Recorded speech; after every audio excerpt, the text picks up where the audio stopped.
Whoops. Well, wrong intro. and so it begins on a Monday, right? Yeah. Fuck it. We're doing red. We're doing red. We're doing red. And there's a couple reasons we're doing red. Yeah. One, it's great. At 1.5. Didn't we both go on like hot runs with it right after the stream last week, or like right after we did the podcast? Yeah, we cracked out pretty hard because it was such a disappointing finale with Mardu vehicles, and we were like, all right, well, we're not done playing Magic though. Right. Wanted to play the get under 'em deck, the aggro deck. Yep. And oh god, this is such a great collection of cards that do so many things. Yeah, so there are a few choices here that other people may disagree with, so we're just going to go through it real quick. The one that nobody's going to disagree with is that Kumano Face's Kakkazan is a hell of an addition to this deck. It's what this deck was missing in a one-drop, in my opinion. It's so good. It also does some serious work with Torbran, because it turns, once this is on the battlefield, that turns into a bolt on the first hit. Yeah, it's pretty sick. And that's quite something. Burning-Tree Emissary shouldn't surprise anyone. It's free spells. Free spells is good in a deck that's trying to go faster than you. Not really a card I like, but it can be degenerate, and hey, why not? And really what makes this card amazing is that your 4-drops, and in the form of Torbran, love it, and Embercleave, really love it. Yeah. And it also pairs well with Anax. It does. It pairs quite well with Anax. And if you're wondering why there's 4 of these, it's because this card plus Embercleave is a guaranteed 10 damage, and it often is much higher. They have to kill it. Yeah, it's a have to kill. It's a have to kill. You may look at this and wonder why aren't there more removal spells. It's because we're an Embercleave deck. We are the aggro. We are the one who knocks. We are the one who knocks. I'm glad you said it. And that's why we're going that route. If you go into Foundry Street Denizen instead of things like Play with Fire, that's where you also want things like Kari Zev instead of Lightning Strike, because now you have something that's constantly bumping that Foundry Street Denizen every attack. It also pairs very nicely with the Emissary. Well, I mean with the Emissary. Yeah. Because then, sometimes if you got like a bunch of Bonecrushers or Lightning Strikes or whatever, you kind of, do I waste the mana? Do I kill this subpar creature? Do I just dome opponent? Right. It can be kind of awkward. Right. And Fervent Champion, it's one, free to equip with Embercleave, which can be important in the late game. And 2 of these is the most pressure you can put on for a 1-drop, as far as I'm concerned. Like outside of Delver's flipping, this being a 2/1 first striker when you have the second copy, you can do some pretty ridiculous things. There are occasionally the nut draws where you get 3 of these. Yeah. And those feel absolutely filthy. You gotta keep track of your clicks. Actually, you know what? The list I ran, I can't remember what 1-drop I played instead of that. I just don't recall. Yeah. Well, it's a lot of time you see, what is it, the 1/1 Goblin Pirate that sacks to deal 1 damage? That's exactly it, yeah. Fanatical Firebrand. Fanatical Firebrand. And I actually did like Fanatical in the slot because against some of the decks that are trying to like go big with Llanowar Elves, it's like a time walk. And then kind of later in the game with Torbran, it does some silly stuff. Okay, so that's where you went with removal, is you made them creature-based removal like Bonecrusher. Right. And that's the list you were running. That's what I was running. Do you want to flip over to it, or do you want to keep I'm this and comfortable test it? trying this. So the list I ran, I didn't come up with it. I just went to, MTG Arena deck lists or whatever it's called. Right. That site we all use that's clogged up with a shitload of ads. Oh god, it's terrible. And I just copy-pasted the most recent red deck for the Explorer format, and it took me from mid-tier gold into diamond in one long session, and I only dropped 1 match, and it was to my own mistakes of not paying enough attention. Right. So anyway, that's where the main is. The sideboard, we expect to see some mirror matches, frankly. I also... Red Cap's a great card against so many decks. Yeah, like Winota may be gone, but Greasefang's around, and you may be wondering, is it worth it to sack the land? In most situations, yeah. This is a red deck that curves out at 4. You're often able to do this, and holding up 1 mana to deal with Greasefang while you continue to apply pressure is a big deal. Keep in mind also, this is a 24 land deck with a pretty low curve, because our 5-drop is a series of lands. Yeah, that's a 5-drop, that's a 5-drop, that's a 5-drop. So we're going to our excess land pretty regularly, and what Red Cap Melee does is it just allows you to turn mountains into your utility land. Yeah. And it's fine to be able to leave up 1 mana to keep the pressure on. If it's the wrong color target, if it's something like Greasefang, it just gots to die. Yep. It's an easy thing to leave up. Yeah, and we've got some other things to help with the Greasefang matchup. We've got some pieces to help with more of the Angels-based matchups. That is one of my favorite all-time cards, by the way, the Rampaging Ferocidon. So well made.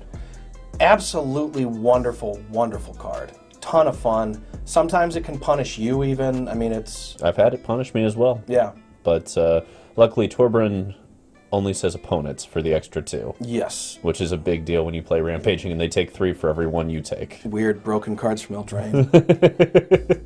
Anyway, we're going to get started. We're going to mess around with this and see how it feels. I'm really, really curious what we can do. All right, let's flip over, explore, ranked, best of 3. Yeah, best of 3. That's right. Let's see if it's a real deck. I don't do a whole lot of BO1s. I will do best of 1 if I am looking to figure out the main of a deck. Especially balancing the mana base. Just like, Right. Can this deck even do what it's supposed to do? Right. But if I want to know if a deck's really viable in the format, once I've balanced the basics, best of 3 is where you have to go. I just like best of 3 anyway. I enjoy sideboarding. You know, I like especially game 3s, kind of the head games you get into. Yeah.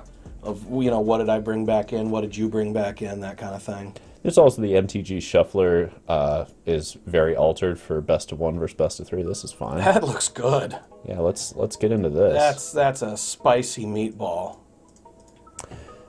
But I love Kari Zev picking up the +1/1 counter too. Yeah. Getting up to 4 toughness is pretty big deal as long as your opponent's not a fatal push deck. Like, we absolutely need to draw a few lands here, but if we do that, I feel real good about where this hand is. We could get away with multiple turns of not drawing a land if our opponent doesn't pressure us much. Look at that. Let's see here. So I think I'm just swinging here to start. Yeah, step 1, see if they throw removal at things. Right. Because opponents got red mana up. Okay, so this is going to be the Omnath This deck, is Omnath. if I remember. Another great use, by the way, for Red Cat Melee. Okay. Mad Cat Melee, whatever it's called. So if I remember correctly, then we need to Burning-Tree, and I think it's just Bonecrush the face here. Perhaps. Or do you want to get a Kumano going? I like the Kumano going, actually. Okay. If we don't draw a land, we can still Bonecrush. If we do draw a land, having a 4/4 Chainwhirler would be pretty good. Yeah, I could see that. Okay, they don't have white, so it's not necessarily what I thought. Oh, wow, yeah. They missed and scooped. We don't know who they are. We Missed don't know and what they do. scooped. Yeah, this is... I'm not aware of what I saw black mana. Usually on something like this, I'm just pushing a couple Chandras in and leaving it alone otherwise. So we're going to be on the draw here. I'm actually in favor of... because we saw red mana, because we saw black mana, I think we can expect them to bring in early sweepers. Right. And in these kind of matchups, I like peeling out all the emissaries, and I like peeling out the denizens, and bringing in stuff with a little more staying power. So here, yeah, like the Chandras. I do kind of like the Vortexes a little bit. I like a couple, and Yeah. I think I'm also fine with a couple of Ferocidons. Or maybe just put 2 emissaries back in and kind of split the difference. Okay. We don't know what they're on. Yeah, we don't know what they're on, but probably they're going to try and sweep us up with something on 3 mana. Sure. And Anger of the Gods is not good if we get this off of a Kumano. Right. Which is another reason to like Kari Zev. Oh, absolutely. Gets around a lot of that damage-based removal that we've been dealing 4 with. toughness is still a big deal. Yeah. And Kumano really screws up a lot of people on that because it makes all our 3-drops have it. Yeah, I'm on the draw. Looks good. On the draw, just need a couple of lands again. Didn't see him last game. Didn't need them. And this game, it's our turn. There we go. Hey. You love to see it. Let's get going fast. Now we're in business for a long time. Yup. What a deck. Feels good when the deck just flows pretty smoothly. There's the Lotus Cobra. Okay. So and that's an example where it'd be kind of cool to have Fanaticals. right. Yep. Alright, so we're on Kari Zev here, I think. Yeah. And we're just smacking through. Yeah, the only way we could get punished for that is if somehow they're a Fires deck and they drop it and then play a free spell. Because the other call would have been Vortex. But Right. I agree that we don't know if they're a Fires deck, so I like this. Yeah, I think they are going to ramp and get after it, and Anax is actually going to play a big role here because this is not the deck that runs Anger, if I remember correctly. Not if they have Lotus Cobra. Or at least it seems... Okay, they do have white mana. This is a 5-color deck. Yeah, so this is 5-color. 5-color. I'm seeing landfall stuff. I don't think we can say that Omnath is out. No. So we're doing this pre-combat. It's possible opponent's going to block, but even if they can't kill our creature anyway, it's first strike. They're dumb enough to block the 2/1. Well, that'll die anyway. Right. But I'm saying, you know, like, you typically play Anax pre-combat because, okay, Omnath, there it is. So we know where they're at and what they're about. We know we want red caps in game 3 if we get there. Mm-hmm. Uh-oh, what are you going to do? Get 4 more mana. Don't play another thing. 5 mana. 5 mana. The question is how hard they go off here. Yes. And 4 damage to us, we don't care. No. That doesn't matter even though. Oh, yeah, that's fine. Okay, so we can just Chandra away that Omnath and just get back to business, right? I think that's where you go with this. Can't just let that sit around. Yeah. Because otherwise it looks like they don't have shit in hand if their 5 mana turn was to play a... Well, they might be trying to get to... This is a Genesis Ultimatum deck, if I remember correctly. Right, it likely is. Although, why a Plains? I'm doing this, by the way. I'm fine if they want to double swing into Chandra. Because we have Fervent to trade... Well, to just get one. I'm in support of attacking, yeah. Do you want the Fervent? I don't think the other 1 damage is... As relevant as... Right. Make them at least think about it. Yeah. If they want to double block the Anax, that's fine too. Wow, they didn't. Okay. So back down they go. That'll do. And next turn we get Torby. And if they don't kill Chandra, we get Roiling with the ability to activate it as well. Right. Or if they sweep us, we have the option of using... well, we have all kinds of options. Never mind. Okay. Never mind, the board's about to be swept. But to do it, they have to leave it open to Den of the Bugbear. I really disagree with that. And now we get to go Den right into it. Yep. Which, okay. Now I feel pretty good with... Yeah, they have 1 card, but, I mean, it would almost have to be another one of those. And even so, Den still just keeps hitting it. Right. I disagree with the -4 there. Oh, shit. Because they could have... Does that gain life? That doesn't gain life. Okay, so the plan here is double Roiling Vortex, then Torbran to win. Yeah. Because that'll hit a bolt. Yep. And we just... It'll just take them a minute to kill us anyway. Yeah, and they don't get to gain life in the meantime. And they've got to be careful. They can't just send in all the clowns. But what I was saying is that there was that play they could have done that you pointed out, where they attack with both the Lotus Cobras. They guarantee that they get the Chandra. Mm-hmm. And then they could have cleaned up our board with a -3. Sure. Sure. Yeah. Okay. Is that pay mana to cast them? Yeah, it is.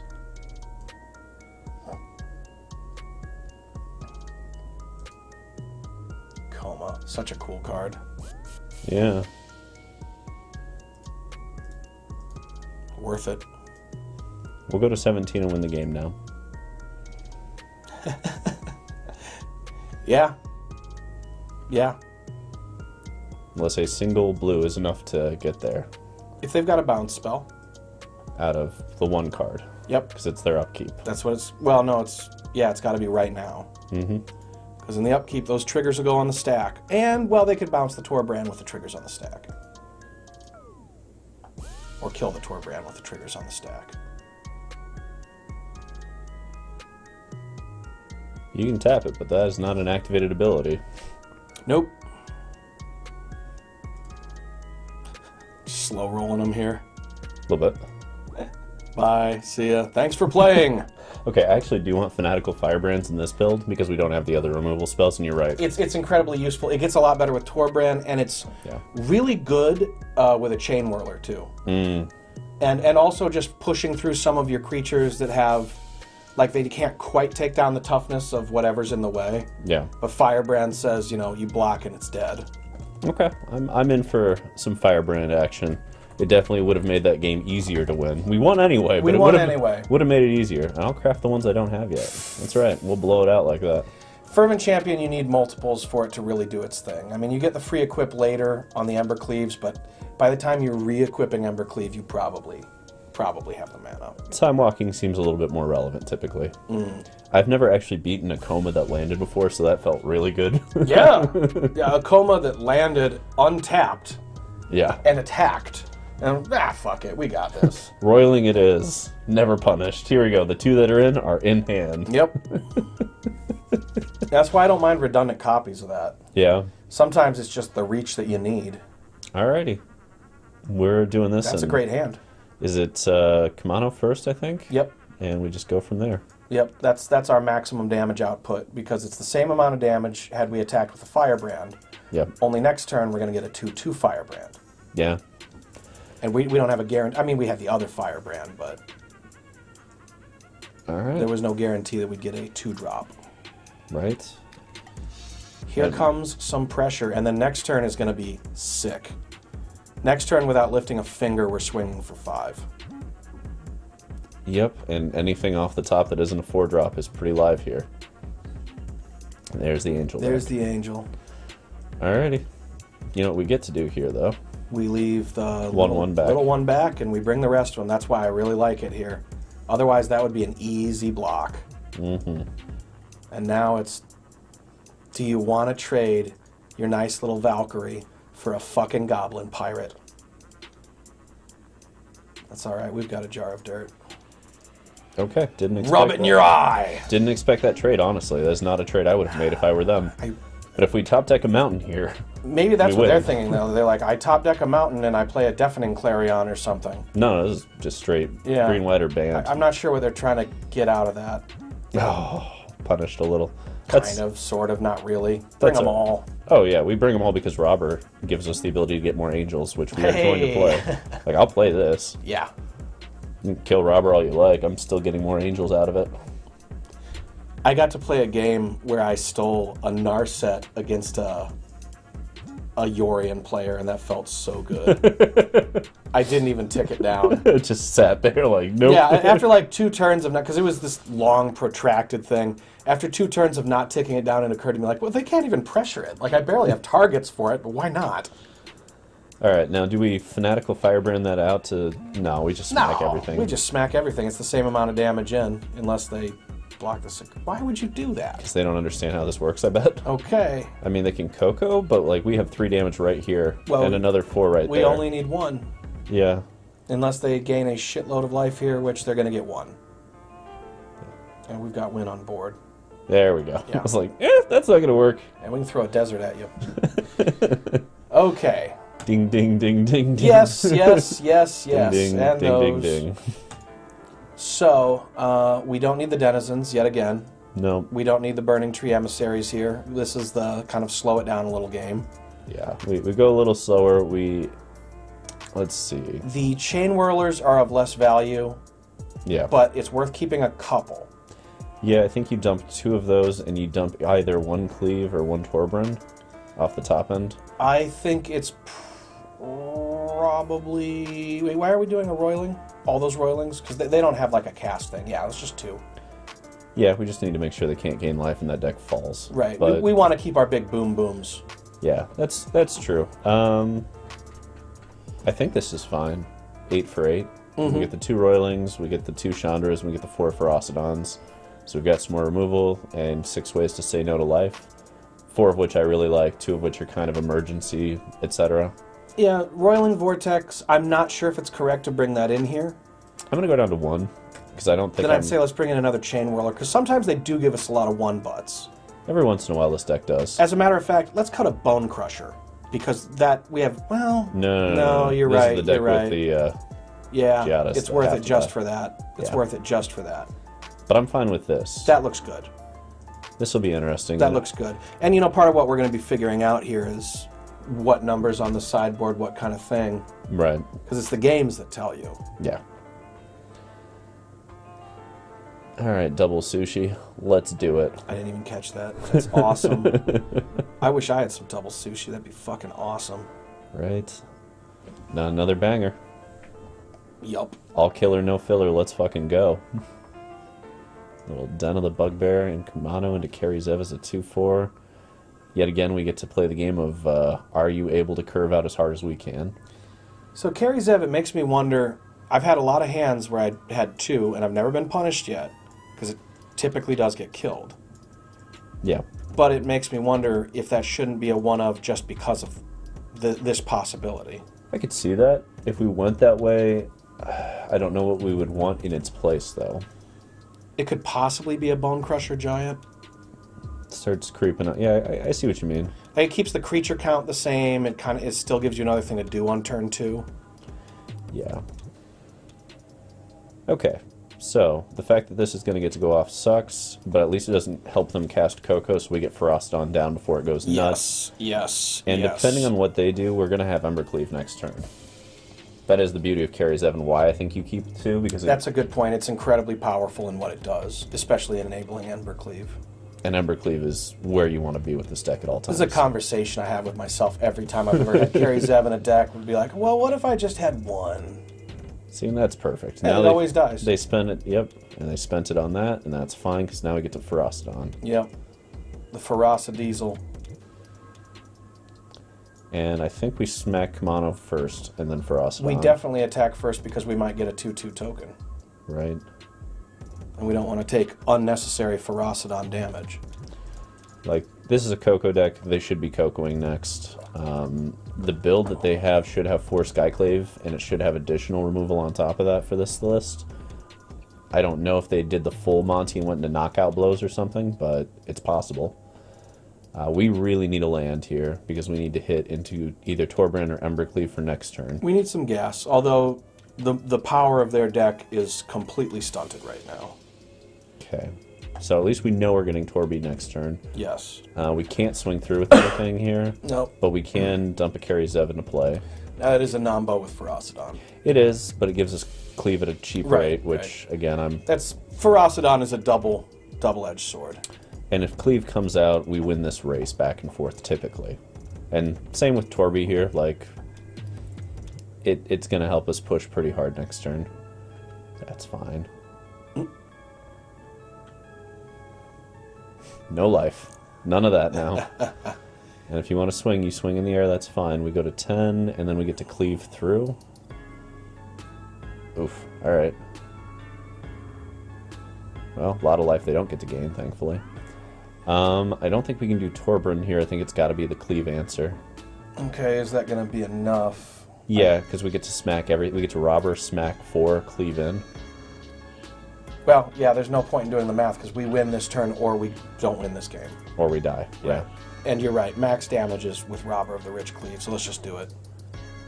Like, we're going to go to 8 to do this. It doesn't matter. But we win this game or we don't win. Yeah. Let's see what they block and cleave the best. Well, the Ferocodon would be the best target. Almost certainly, yeah. But they can't. Well, no, they can. They can. But they're trying to block like this is a long game. Yeah, that's got menace, man. You gotta put something else on it. Double sushi. You gotta double block. Well, they just want to make sure that this doesn't die because this plus that's the game. Right. Right? And we can't do enough to deal with that otherwise. There's no point in doing math.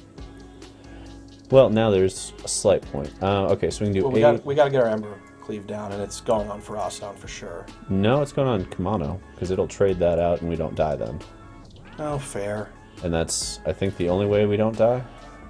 Fair. Wait, Look at you doing math. 7, 5. Okay, 5, 6, 7 puts us to 1. Yeah, we can't kill, but we can stop that thing. This will put us to 1, which means Kari Zev will kill us if it swings again, amusingly.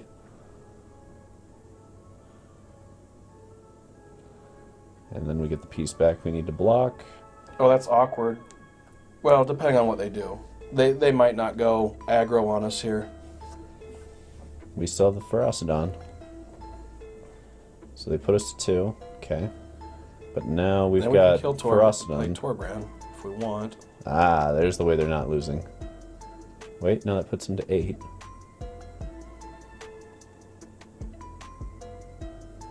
Okay, so if you throw the cleave on Ferocodon, is it enough? They can double block, so it doesn't stop us from dying. Well, Torby's not going to do enough damage, is it? Which is going to be enough? Because this we can't do Torby because we die to Kari Zev then, so it's got to be Cleave. Okay. So it's Cleave on Froston because that's max damage. Yep. And then we are just smacking everything. Just cross our fingers. Yeah, Turn them sideways and cross our fingers. That's the way I'd like to play red. Yeah. Yeah. Oh, they had to Besage you. Never mind. All right, game 2 then. Or 3. Besage you. That's okay. That's the spiciest answer to Cleave I've seen yet. That's pretty good. I want to go faster in this We're on game. the play. Yeah, we're on the play, so we can. And Peel the Chandras, I think. too slow. Got to speed up here. Got to get on the board and speed Well, up. they don't. Our opponent doesn't play sweepers, and we're on the play. So I think the Denizens are back in, and Yeah, the Froston stay. They stay. But that's the Vortex is out. Vortex is out. And so it's really a question of what we want. I would shave one Kari Zev here Because we have the Burning Trees back? to make sure that we just curve. Okay. And also the Nambo we just saw. But I think we can afford to lose a Chainwhirler. Definitely. And that's still... Let's see, that's a little high on this side of the curve. We're still too high. Another Chainwhirler, maybe. Go down to 1. We like the Anaxes, right? Yeah. Because they hit so hard with They Cleave. hit super hard. Okay. That's our easiest win. Yeah, I mean, this keeps the curve almost exactly where it was. We have one more 3-drop than we had before. Yep. The question is second Kari Zev versus last Chainwhirler. And Actually, I like second Kari Zev first since we're going super fast. yeah, let's curve into Burning Trees. Yeah, And get we'll just do a nice swap there. The final question is, do you want a red cap melee to make sure we kill some of their earlier stuff instead of one copy of the Torbran or the Cleave? No. Okay. Nope. Then I think we're ready. We want to draw our big boom booms and just kill. All right. And the before 4 times. Big boom boom, get there. Yeah. Before the boom booms. Destroyed all our wordy word books. Oh, man. What was that from Cloud Atlas? If I remember correctly, was what it was mocking Tom Hanks in Cloud Atlas? There's a bunch of stories like that, actually. I think Yep. there's the Tom Hanks in Cloud Atlas, but it was originally this kind of Stephen King. I think it was Children of the Corn. Oh, really? Where they're like they kill all the adults in the town, Yeah. and then it's like a couple months later, and they're all talking like idiots for some reason. Love this curve. Draw a land, win a game is where I'm at with this. Oh, yeah, see, this is the degenerate emissary start. Give me that next land. Where really a degenerate emissary start is just emissary into any other 2-drop. Yep, need that mountain now. Urgh. Okay, so I'm smacking... Yep. And then see if they fall for it. Nah. Really? Oh. Okay. You're gonna feel real dumb in a moment. Yep. Real dumb. And we didn't get the land we needed to curve this hard, but guess what we get to do next turn? Still double spelling. Still get to do a little bit of Embercleave next turn. Yep, we are cleaving unless they somehow sweep it up here. I don't think they do. They probably play one of those Righteous Valkyries and get after it. Oh, even better. Even better. I'm still keeping the Fanatical here. Well, we don't have to make that decision now anyway. Okay, so you go into play tap, but not yet, and we smack everything. I don't think we need to block. No, we don't. We can just smack everything. Yeah, just bring it all. It's going to go on an Emissary almost certainly, so... And if they want to block the Fanatical, I'll trade that to get the extra 4 points in. Yeah, that's a great deal. Yeah, just put it on the other emissary. Embercleave. Does this feel filthy? Yes, a little bit. Boom, boom, boom, boom. Ridiculous.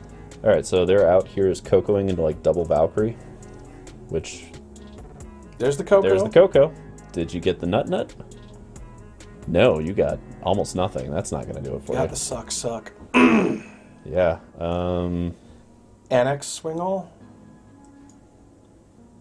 And I think we pop the 1/1 here. Oh, yeah. Because we get another creature off it anyway.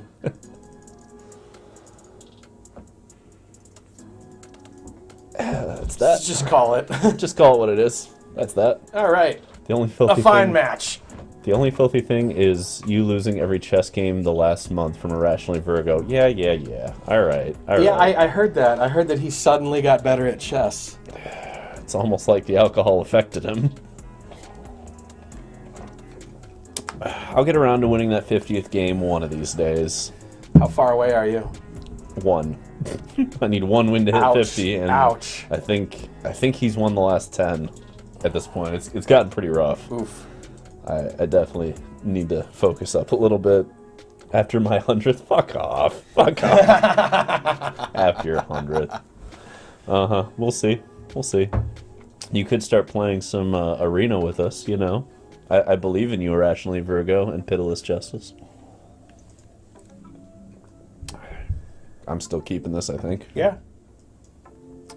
Land spells against the Gigantha deck, and we have the Anax. Yeah. Yep. Fuck it. Chug it. Football. Let's do it. Bring the Firebrand. Really? Well, it'll get the max damage off the next thing. Otherwise, we're minimizing damage on it, right? Yeah, probably. As long as it gets to swing once, it'll have done more. We shall see, though. We shall Fair. see. Lord Skitham. Real games? Because chess is a real game. It's all fantasy. It's all fantasy, buddy. That's what we love about it. It takes us away from the dark reality of our world. Yeah, don't you guys also play chess on a computer? Yes. On a phone, in fact. Right. Yes. I'm not sure how that's more real at this point. Is it more real because... Chess has titties. Yeah. Yeah. Alright, Fatal Push. Because of that Netflix series that made a whole bunch of people buy a chessboard and like never learn how to play. Oh, yeah. Yeah, that was a thing. Alright, passing, I think. Right. There's no profit in attacking here. Yeah, we're just... And next turn we can cleave if they don't kill our shit. Anvil dot deck, alright. In fact, we can cleave if they do kill our shit. Alright, so here we go with Blood Tithe Harvester. I assume killing Anax. Nope, they did the dumb thing. Cool. Thank you for doing the dumb thing. You're not going to like where this goes. It's going to be pretty sick. Seems like that deck should beat a deck like this most of the time. See, we're smacking both because I'm Have to Cleave. cleave. Yeah. It's a price worth paying. Yeah. Oh, thank you. Today they learn all the lessons. Oh, wow. Today they learn all the lessons. If you haven't seen this combo before, have fun looking. Yeah, look at all that. There goes the board, and now you're at 6. How did that happen? It's and like also, I've got no life. you know, there's another creature, because why not? Mm-hmm. And we'll be able to do Kumano and Castle Embereth next This will be turn the if we first want. Castle Embereth activation. If we get to it. Which we probably will, because they're going to kill Anax. You got to assume. Yeah, but and then what we if- get two What if cards we off draw of it. Torbran? I mean, if we draw Torbran, then we're Torbranding. Not if we have the win anyway. Then I'm doing it Sometimes for it's which way do you want to win. Right. Although that can be a tricky thing with mono red too, is like, you know, opponent has mana up and then you think like, what do they have? Which of my wins can they stop? You know what I love most about Embercleave? The fact that it just laughs at this shit. Yeah. Like, oh, you've got all these creatures, do you? Ferocidon's gonna love it. Oh, yeah. Oh, Oh baby. does this feel good? Yeah. Watch Anax get ridiculous. We're not even gonna get to regular combat damage. No, we're not. We're not even getting to combat. All right. Set up to beat the piss out of this deck. Fantastic. So Ferocidon's red caps, right? It kind of depends on what you want to do. It's an Anvil deck, so it kind of goes wide. I don't know that we need anything more than Ferocidons But here. they're gonna have that one devil that like. Mayhem Devil? Yeah. That's true. That's true. We don't need the Foundry Streets. They're real bad here. They're susceptible to that. Fanaticals are also pretty bad here, honestly. I agree. I think we're just lowering some of this and... Drop 2 burning trees. Is it Burning Tree? What else would it be? Everything else is pretty quality. I guess Bonecrusher could get stopped pretty easily and can't kill that much that matters. That's what I'm thinking. Yeah, fuck it. You're probably right there. And that makes the curve a little bit cleaner, yeah. which I like. Yeah. Nothing like a nice clean curve on a deck, you know? Mm-hmm. That's what I look for every day. All right, if we win this, are we already in Mythic if we win this? I don't know. I can't remember how many of these we've won. Are we already 2-0? We are. Then shit, this is Mythic if we get there. Well, now the pressure's on. Oh no. Skithem is going to watch us lose our winning into Mythic. Irrationally Virgo will be there for the emotional support. Thank you very much. Okay, yeah, this seems fine. This hand has plenty of gas and a Chainwhirler to clean up all the stupid shit. We took our 1-drops out. That's the action. I mean, even if they're dumb enough to leave Thoughtseize against a mono red deck, I'm fine with that too because we have plenty of things to do. What do you take? And we get a great curve here too of being able to go like Ferocidon into Torbran into Chainwhirler, which turns into like a little Wrath. Yeah, a one-sided mini Wrath. Pitiless Justice is determined to get me banned from Twitch. Well, yes. Of course he is. Of course Pitiless Justice is determined. That's just who he is. Alright. There's a Cauldron Familiar. Yep. Your deck is gross and I can't wait to beat it. Fantastic. That's going to feel a lot better. That's going to be great. It's going to feel real good in a moment when we shut it all the fuck down. How about we both lose a life off Cauldron Familiar? That's a great deal. Alright, so I'm not swinging here because there's nothing to be done on that. Right, they'll just block. And now we at least force them to use a removal or shut down their attacks for a moment while we set up the rest of this. It's weird to feel like a control deck is a mono red deck, but this does feel very control based in comparison. That's the beauty of these kind of creature-based mono red decks or permanent-based mono red decks. Yeah. Is that they are really good at shifting the role. True. Do you want to do it? Smack? Do it. Smack smack?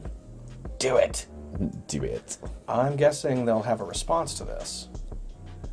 He's nervous. I'll stream Sims 4 and play a Pitiless Justice Sim in a Black Widow game.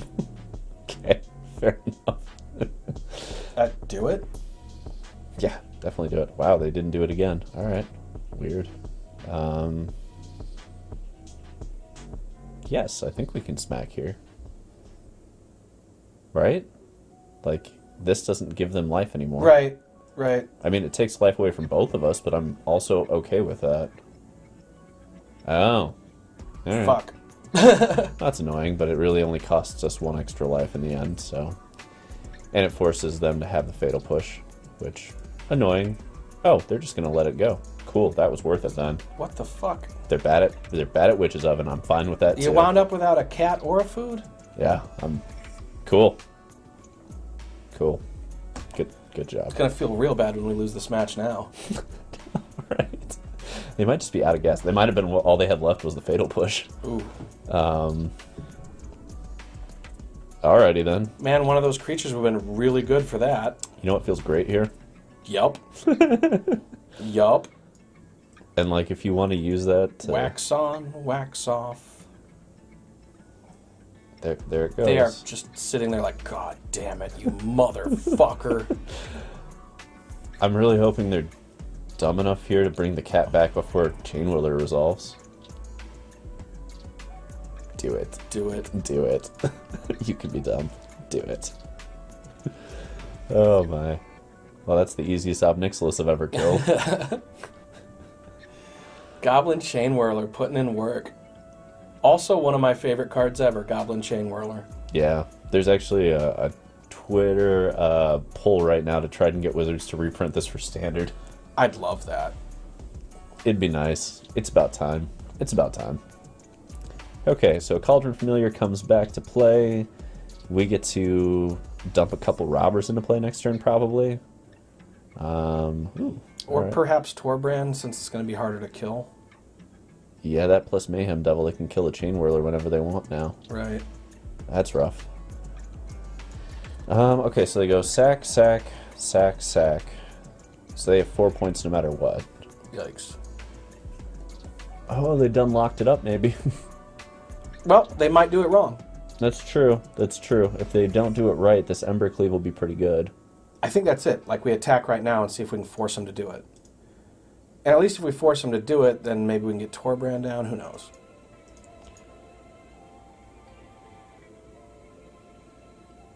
Okay, step one.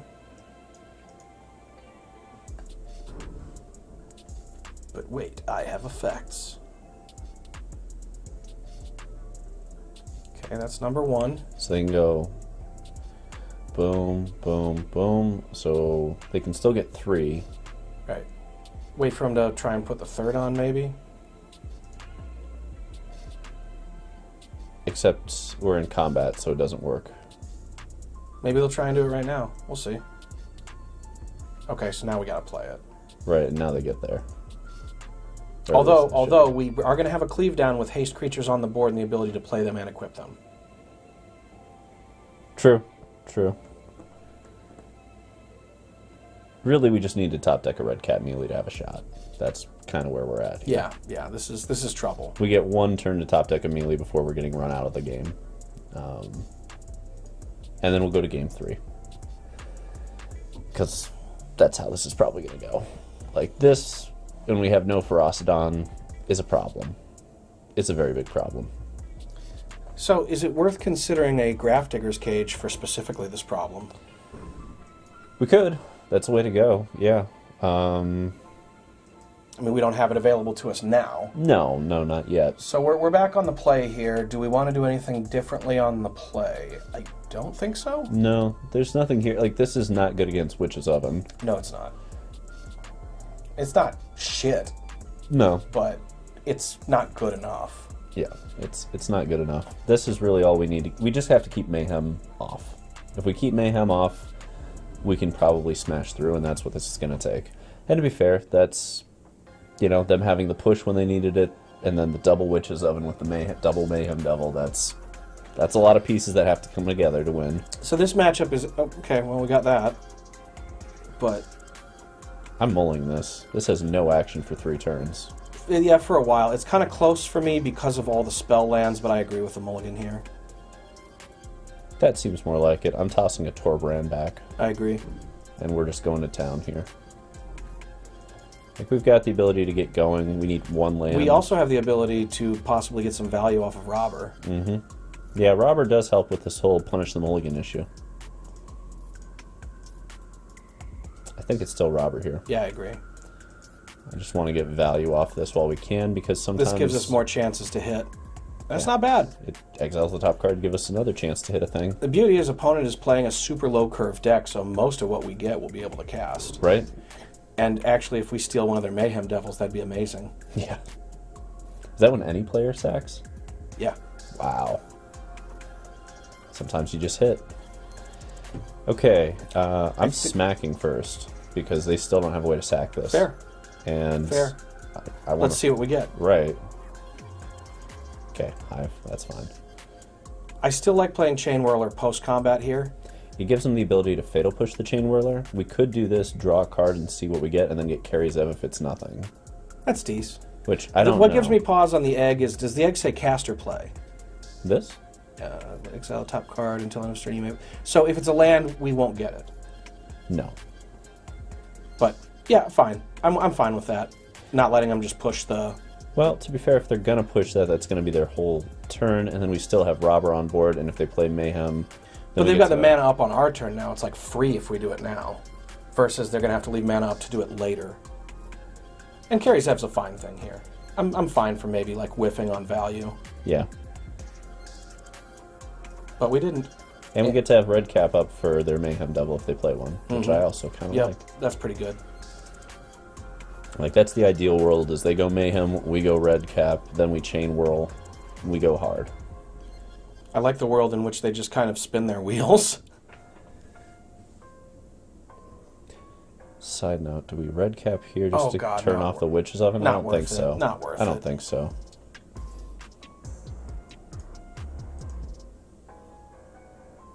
Okay.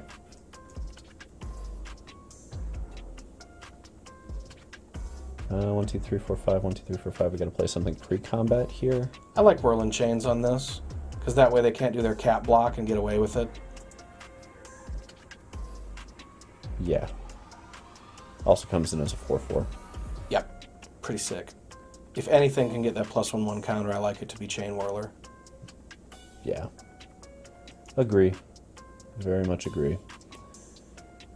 So my guess is they're holding up so that they can do Mayhem Devil and another Witch's Oven in the next turn. But we're just pushing through all of that as hard as we can. And the fact that they didn't leave black men up is why we're doing this play. Yep. They may have a Volt Surge, but they still have to use Volt Surge here. Yep. Okay. Which means they have to waste that. Which, okay. Fair enough. Once Kumano comes down, they don't get to Cat Oven anymore once we do damage to it. Right. Which is also kind of an interesting thing. If we do damage to it. Yeah, we've got to do damage first, but it's an interesting fact that they have to account for, and they may not, because often people forget the other ability. Right, right. There's the Mayhem Devil. Now they kill Robber. We get to red cap it, dump Kari Zev into play, probably.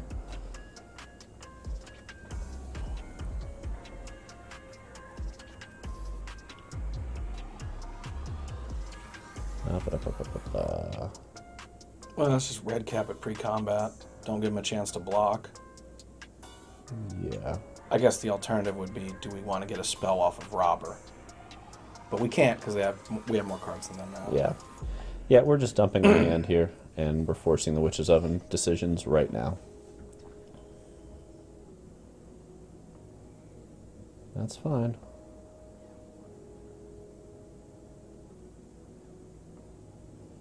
Okay. Okay. We doing another one? Okay, yep. They should have a number of abrade effects, which is why I'm hesitant on Grafdigger's Cage. That's fair. Although we should probably consider at least one for the sideboard here. Yeah. Because we would definitely board it in this matchup. We can take the Mayhem Devil or the Oven. Yeah. Why did they put a damage there? They did their math wrong. Oh, so they maybe block? I don't know. Just swing. Less information for opponent. Okay, that's why. I guess I'm not 100% on that, because if we had left it back and then we swing one more time, we have the ability to cleave into anything, but at the same time a land will allow us to cleave with Kari Zev. It also, in the meantime, just gets the cat off the board, and they've got to restart that engine now. It's true. They do have to come up with more shit. Yeah, they've got to come up with a food, and to come up with a food, they've got to come up with a creature that they want to sacrifice. That's not a creature they want to sacrifice. True. So we might be able to get him with Chainwhirler here. If we attack and they block Ragavan, Chainwhirler will clean that up. True. Keep forgetting this has Menace. Kari Zev's a spicy one. Do it, block Ragavan, you greedy fuck. Oh. Nope. That's fine. I'm still chain whirling here. I want to maximize our potential to get Embercleave on the board, because that's how we win this game. I agree. And in the meantime... And that's a lot of toughness for them to try and punch through as well. Yeah. And if they focus on killing the Chainwhirler, Kari Zev gets the cleave. Yes. Ooh. There's the creature they're going to sack. Yep. So it goes 1, 2, 3. Kill the Chainwhirler. Oh god. That's so many Cauldron Familiars. Alright. Things we're learning. I hate this deck. This deck should be able to get us, though. If this deck can't have a good mono-red matchup, it probably doesn't deserve to exist. Yeah. There's that. Okay, 1, 2. They can't kill Kari Zev, which means we get to cleave, but to what end? Fuck it. Cleave now. Find out later. I mean, probably we lose. I would assume. They have the ability to go just nuts with this and Mayhem Devil. That's... Once all of that's in play, it's almost impossible for this deck. You know to what, lose, actually, we've been talking about... we've been talking about maybe having Glorybringer for some purpose, just because we like Glorybringer. I kind of like it in this matchup. I don't know that it solves the thing that needs to be solved. We need ways to deal with the oven, because without the oven, this deck falls apart. That's really the key to this deck. Like, you think it's this and you think it's this, but these are not things you can deal with. This is imminently dealable with, and once it's done, Yeah, kind of, sort of. But Glorybringer's good at that, you know, like I kill the main thing you're doing and continue to put pressure on, and it has 4 toughness, and you can't fatal push it. The lack of being able to fatal push it's important. It's just substantially out of range for what they're trying to do, and it takes Mayhem Devil off the board. Sure. So they smack 4, put 6, and then it's 1, 2, 3, 4, 5, because 6. we do need to be the control deck in this matchup. We're not going to win as the aggro deck. Yeah. Well, that's interesting. Are they leaving this alone, or are they going to win? Why are they doing all these extra things? I don't know. I don't think they understand that they have the win. And I'm waiting to see if they figured it. Okay, they figured it out. They got it. They got it. No reason to sit through this. Yeah. All right. See, you shouldn't have checked on how close to Mythic. Right? That last win into Mythic didn't quite get there. Yeah, the minute you said that, I was like, fuck, we're going to lose this one now. Right. Let's take a quick peek at the sideboard, see if we can kind of get a little more variety here, because, yeah, we got a lot of 4-ofs and... Yeah, let's tune this up a little bit. Because I'd like to be able to get in, for example, a couple of braids, or at least one. Yes, I think there's definitely room for that. Okay, so things that I don't think are as relevant as I'd like them to be. The Soul Guide Lanterns. They don't do damage. This is our answer for Greasefang. I don't think we need these in addition. I concur. I also don't think we need 3 Roilings. I think 2 is about where I want to be on this. 2 seems fair. We don't need a shitload of cards for Yorion, because if we're not beating Yorion, what the hell are we doing with our lives? Right. That should be favorable. We should have ways through that. So we're talking about some braids. Like 1, maybe 2. And then we're talking about some glory. I'm interested in a Glorybringer, maybe 2. If we're going to do the second one, I'd put it over the second Chandra, probably. I'm not positive. Let's take a look at our main deck and see what we might want to do, because that's, you know, part of it is what do you side out, right? Right. So where I like Glorybringer is exactly this matchup, just because, no, it doesn't solve everything, but it helps. So we would want a Braids against them. We would want Glorybringer against them. And we'd want the red caps. And we'd want the red caps. We would not want the Chandras, because it's way too easy to kill from their point of view. So that's 4, 5, 6, 7 cards. I can see 6 right away to take out. Yeah. And I can see more than that because the Fanatical Firebrand's not very helpful for us either. Well, that's also where the Rampaging Ferocidons are worthwhile. Yep, so Ferocidons are solid against them, of course. Okay, so we're really it's 11 cards we're bringing in. We're bringing in everything except the Vortexes and the Chandras. Yeah. So if we're going 11 and 11 out, the red caps come in for the Fanaticals, the Braids come in for Foundry Streets. We have an easy 10 when you throw in the Emissaries. Yeah, we're talking Emissaries out, Ferocidons in, and then we want the... What are you taking out for Glorybringer, I guess? I think you maybe peel a Torbran, because it's unlikely that we get to go wide against such an opponent. It's either the Cleave or the Torbran, I agree. So there's arguments on both sides. The beauty of that plus Chainwhirler is quite something. That ain't bad. But it actually combos really well with Ferocidon. That's true too, actually. So in my mind, it then becomes the Cleave. And 1 Cleave is fine to shave because they are trying to wipe a lot of our earlier plays out, and we're losing a lot of our earlier plays. Yep. So that looks like a good plan. Okay. Then the question becomes, for me, do we want to drop 1 or 2 melees for the...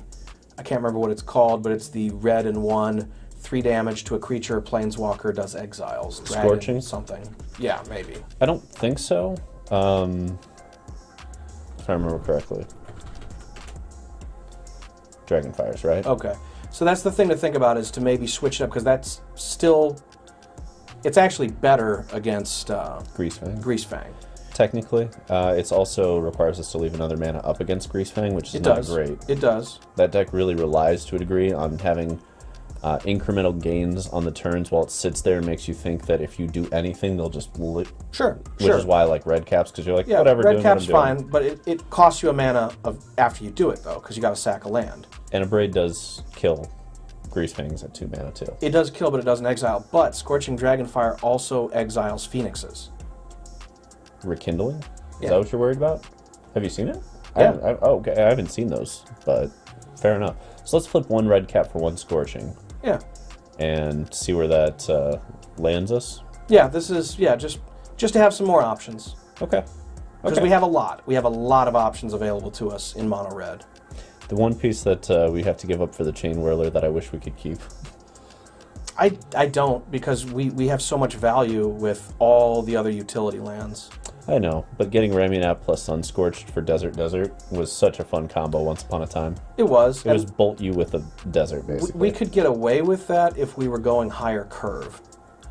Right? Yeah. We could probably play one Sunscorched Desert if we were a deck that was trying to cast Glorybringers more consistently. Sure. But we're not. We're not. We need to curve into this. And Glorybringer is going to have to prove its value here. It's right. It's a hypothetical, but I think it might work. So are we still liking Castle Embereth, or do we want to just make sure we hit that mountain? Hasn't been an issue yet, so I'm in favor of leaving it. Okay. And we like the Anax split with Bonecrusher? Yeah. Okay. Yeah. Anax is a big fucking problem. Bonecrusher is less useful in this format than it has been in other formats. So I like the Kari Zevs. Those I think have actually proven out really well. Yeah. The way they turn on Embercleave is really what I'm about. Yep. I'm super unsure on Foundry Street, but everything else I like. It's really, for me, it's down to, is this the best thing to be doing at for this mana cost? So I guess an alternative is go above that mana cost and play more Bone Crushers, because we can always just roll right into them. I'm not sure. Part of me just wants to go right into like Falcon Wraths and push it that way. Another part of me loves the weird synergy that you get off of Scorch Spitter and Torbran, where you get to hit for 6. You know what? That's the way. Because, yeah, Foundry Street Denizen only really has synergy with sustained action. It's pretty rare you get that extra point. Or we could do something like Rabid Battery. That's also cool, actually. I don't know. Like, are we going to have the extra mana? Sometimes with Burning Tree, I guess. Does it give a +1/+1? It does. Enhanced. Okay. I really like that with our first strikers. I really like that with Anax. It combos with that to give it haste immediately. If you go turn 1 Rabbit and turn 2 Burning. Yeah, that's pretty good. Let's try that. That's spicy. I always like 1. The second one always feels bad. But I like it as a spicy one, which gives us 1 more slot to mess with. Okay, let's look around. And there's definitely room to move on a lot of different things. Red is about the spice. Right. Is there anything interesting sitting around in the 2-drop slot that we have not messed with? I haven't played that in forever. There's so much exile going on, though. Yeah, it's not right, but man, I miss that standard. That was a lot of fun. I mean, that's kind of what we're playing right now, in a way. It's like It's a throwback. It's a throwback to multiple standards of mono red. Do we play the 3rd Kari Zev? I would sooner play the 3rd Bonecrusher Giant. Okay. Do we play the 1st Rimrock? I think not. Makes less sense without the 1/1 that pumps Knights. Yeah. That was kind of the spice for that. Oh, Runaway Steamkin. It's been a minute. Yeah, it's too slow, and we're not going that big. Yeah. Let's see here. Alright, so we've reached kind of the end of the line on that. So it's either a Bonecrusher, or we are pushing into like 1 Scorch Spitter. We could get real spicy and play something like that in the sideboard, by the way. We could, but it's less versatile than a Braid. Agreed. And the sorcery speed destruction, I'm not a big fan of. Okay. The 2/1 body is just not that great. I mean, what do you really want a 2/1 body against Cat Oven? No, but I like 1 mana blow up your artifacts. So they go Witch's Oven, we go fuck you. And then it does turn on Embercleave later, which is interesting. I'm not saying it's right, but when you destroy at instant speed, sometimes you can catch them with their pants down while they're in the middle of doing a cat trick and just shut things off. True. I have a feeling this is just going to end up being a Bonecrusher. So let's do that for now. And if it's too much, we can correct for it. Yeah.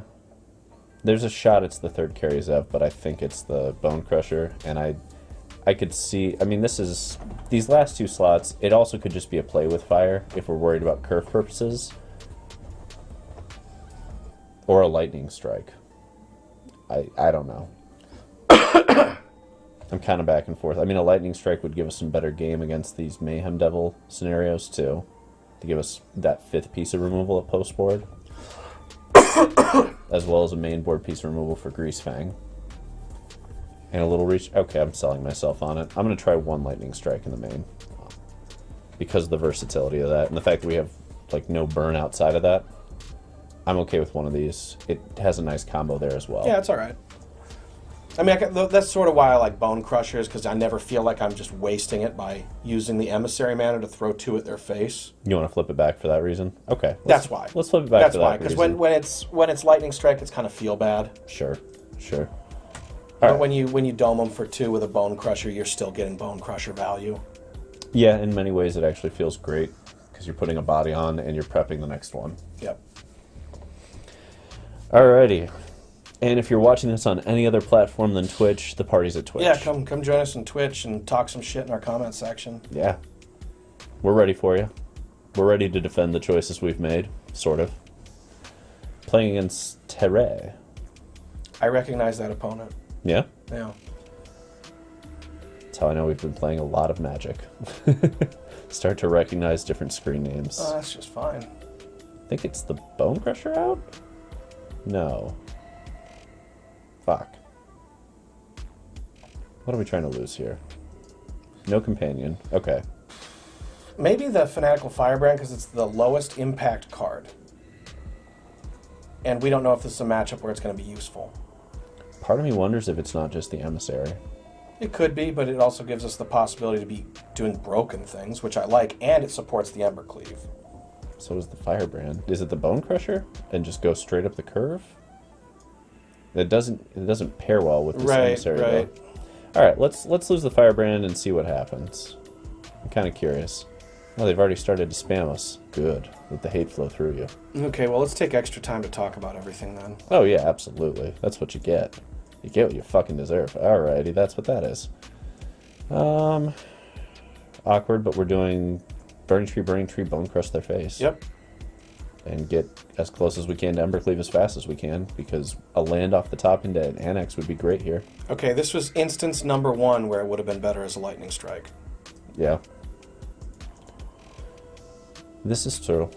Let's see. Love these lands. Well done. That's gorgeous. Oh, wow. All right. They're just big. Okay. Well, that's awkward.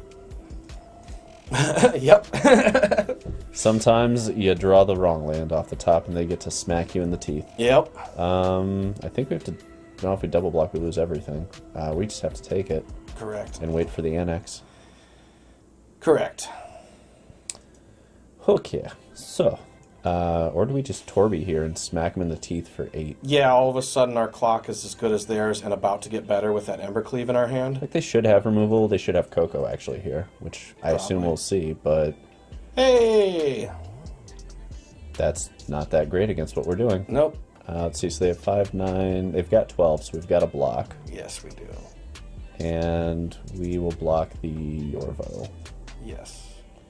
They got Coco again, they have Coco again. Okay, they don't. We're at 4, they're at 10. Okay, time to... Cleave? Do something broken? Does Cleave even get there? Not Definitely now. Definitely not. Next game. Let's see, is there anything we can do here? Can we Annex and hold down the fort for a turn? I think we can Annex and we can block the big guy and maybe, but... It's a long shot. I'm interested in seeing where this goes. It's definitely a long shot. But we're going to do it. Oof. Yeah, I've played against this deck once. It did not go well. Oof. Okay, so, has to block. Yeah. And we get 1, 2, 3, 4. Yep. Which pairs with Cleave to do... Let's see... So we can smack Cleave through. Does this have trample? These have trample. They have trample. We have to win now. We'll bring the Firebrand too. Not quite. Yes. Not quite. Yeah, I suppose it doesn't matter if it attacks. It's going to be a really weird way to try to sneak back into this game. Interesting. So they're at 8. We can go Firebrand, Dome push. Nope. Okay. No way through. They had what they needed. Okay. Now this is a match where Chandra's probably pretty good. And Glorybringer's probably pretty good. Chandra and Glorybringer do some work. Abrades are not terrible here. Things that are bad. Fanatical does almost nothing here. They just... Let's look at their deck again. It's all 3+ butts, basically. It's weird that we didn't see Llanowar Elves. That's true. They do play those. They do play those. If they don't, they should. Rabbit Battery can go. Emissaries are not big enough. And that's that. Scorching, I guess, can come in. And we push out... Probably a Bonecrusher. Well, no, the body match. I'll push out one Kari. That makes sense. And leave it at that. That makes sense. This'll... Here's another thing that we can consider on the sideboard as a 1 or 2 of is Lava Coil. Yeah. That reaching an extra toughness is pretty good. Also knocks out Phoenixes. Doesn't do well against Mardu Greasefang, but it's a thing. No, it doesn't do well against Greasefang. It does well against other things, though. It can take out, like opposing Torbrands. Sure. It can take out Omnaths. All right, let's play first. I think it's just draw 2 land, and I feel very confident. Draw 2 land looks good. Like this is a deck where we just got to see if it's got the chops to deal with stuff like this, and that's one of the big questions that's gonna get. That's gonna get answered. Are we bone crushing it? Yeah, we're bone crushing it. It's kind of hard to hit almost anything else with Bonecrusher. Right. And we can keep our Firebrand this way. All right, time for that land for us. One time, puppers. One time. Well, we're abrading it. Moving on. At least we've got shit to do. Come on, puppers. I done need ya. Oh my, it's gonna be a 4/4. Yep. Okay. Yep. And pass it right along. If they attack, we can get it. Yeah. What I really want is another land to hit this Torbran. Yep. Okay. Okay. Do it. Do it. There's the land. There's the land. There's the Torb. Okay, so we can Torbran here, I think we do. Yeah. And then we're going to Kumano to deal 3 and then another 3 to the board. Yep, and then possibly use that Firebrand to pick off one of the old growth trolls. Yeah. Do we swing the Chainwhirler? No. Well, think about it. If we do 5, we can actually kill both of these with this, just this. Because 5 plus 3 is 8. If they double block. Right, if they don't, that's fine. They're still taking 5 to the dome. Oh, true, yeah. Right, the first strike. Right. Sure. Like, this puts us in a weird position that I think we have a really decent shot at pushing through on. Yup, they see it too. Okay. I don't think it's worth killing that, knowing that we have Chainwhirler next turn, right? Absolutely not. And they have all the mana they need. Right, 4 is where that deck curves out, if I'm remembering correctly. They have all the mana they need. I'll take that. Yeah, I'll straight up just take that. Yeah, 8 damage, who cares? We got 1,000,000 life. We're the ones trying to win this clock. And I think we have a shot at it. Okay, heads up. They just dropped a Boseiju, didn't they? Oh, no, that's Lair. Yep, okay. Okay, and there's 2 creatures. Yep. Alright, well, So Chainwhirler's going to clear out our blockers. Yeah, in response, they're going to pump up the ooze to a 4/4. We can still wipe it out. Yes. And we can do it before they get some of that life, too. Well, they get the life either way. Oh, true, true. Yeah.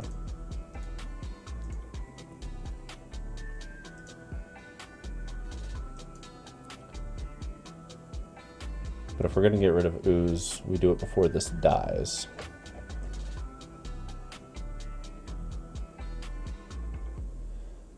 That said, I don't think we actually go that route because we might win this turn.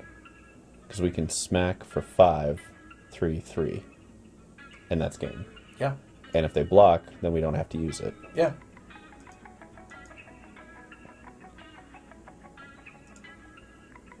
Okay. And now even when they eat it, it's not going to matter because they go up to 6 and then they lose. Yep.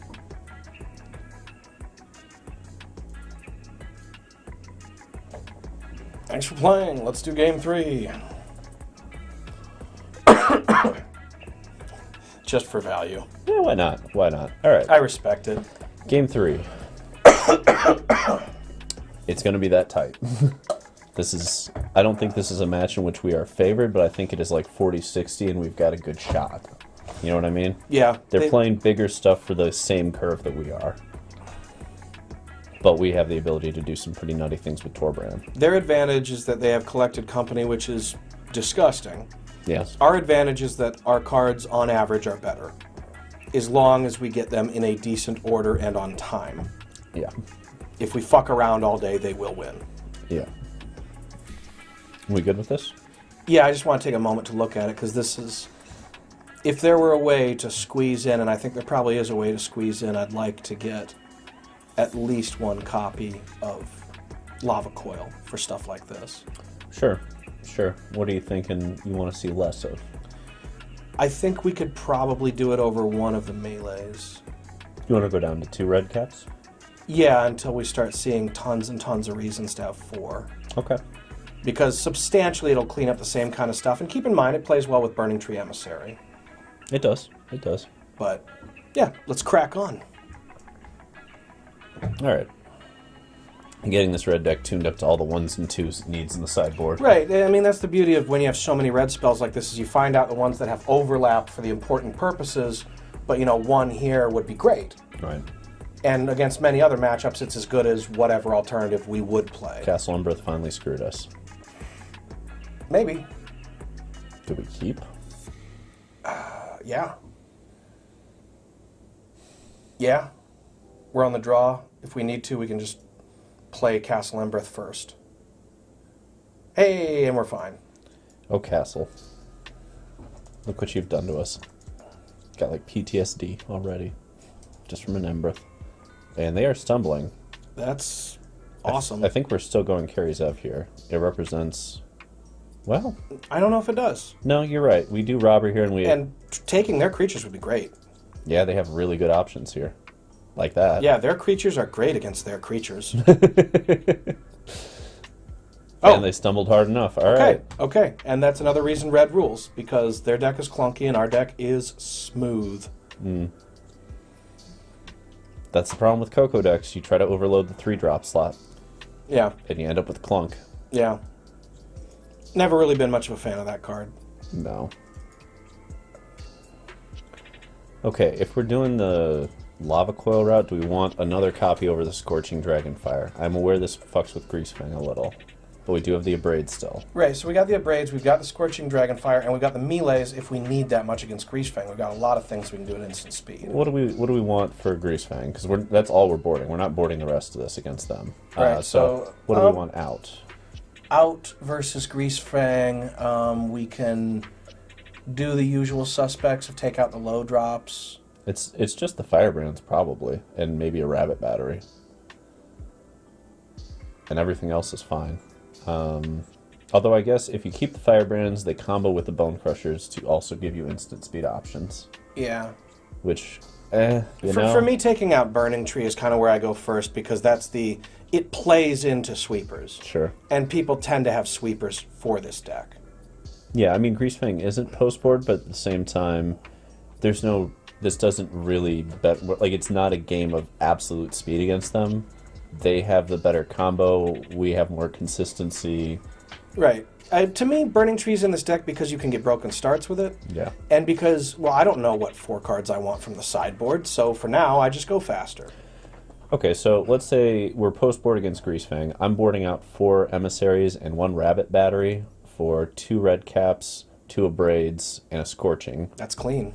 And that's clean. The question is, do we need the Rabbit Battery out, or do we want this to be a Lava Coil? Number 2. I see your point. Because we could just do a 4 for 4, or we can do a 5 for 5. And if we do 4 for 4, we probably push the second Lava Coil in. But if I don't know. It's a question of how much mono green do you think you're going to run into? Because Lava Coil, that extra point is there because mono green has nothing but 4 butts. Actually, I kind of like it because it helps us with the mirror match to be able to kill the opposing Torbrands. That's a big deal. Yeah. And it gives us another thing to be able to race the Phoenixes with.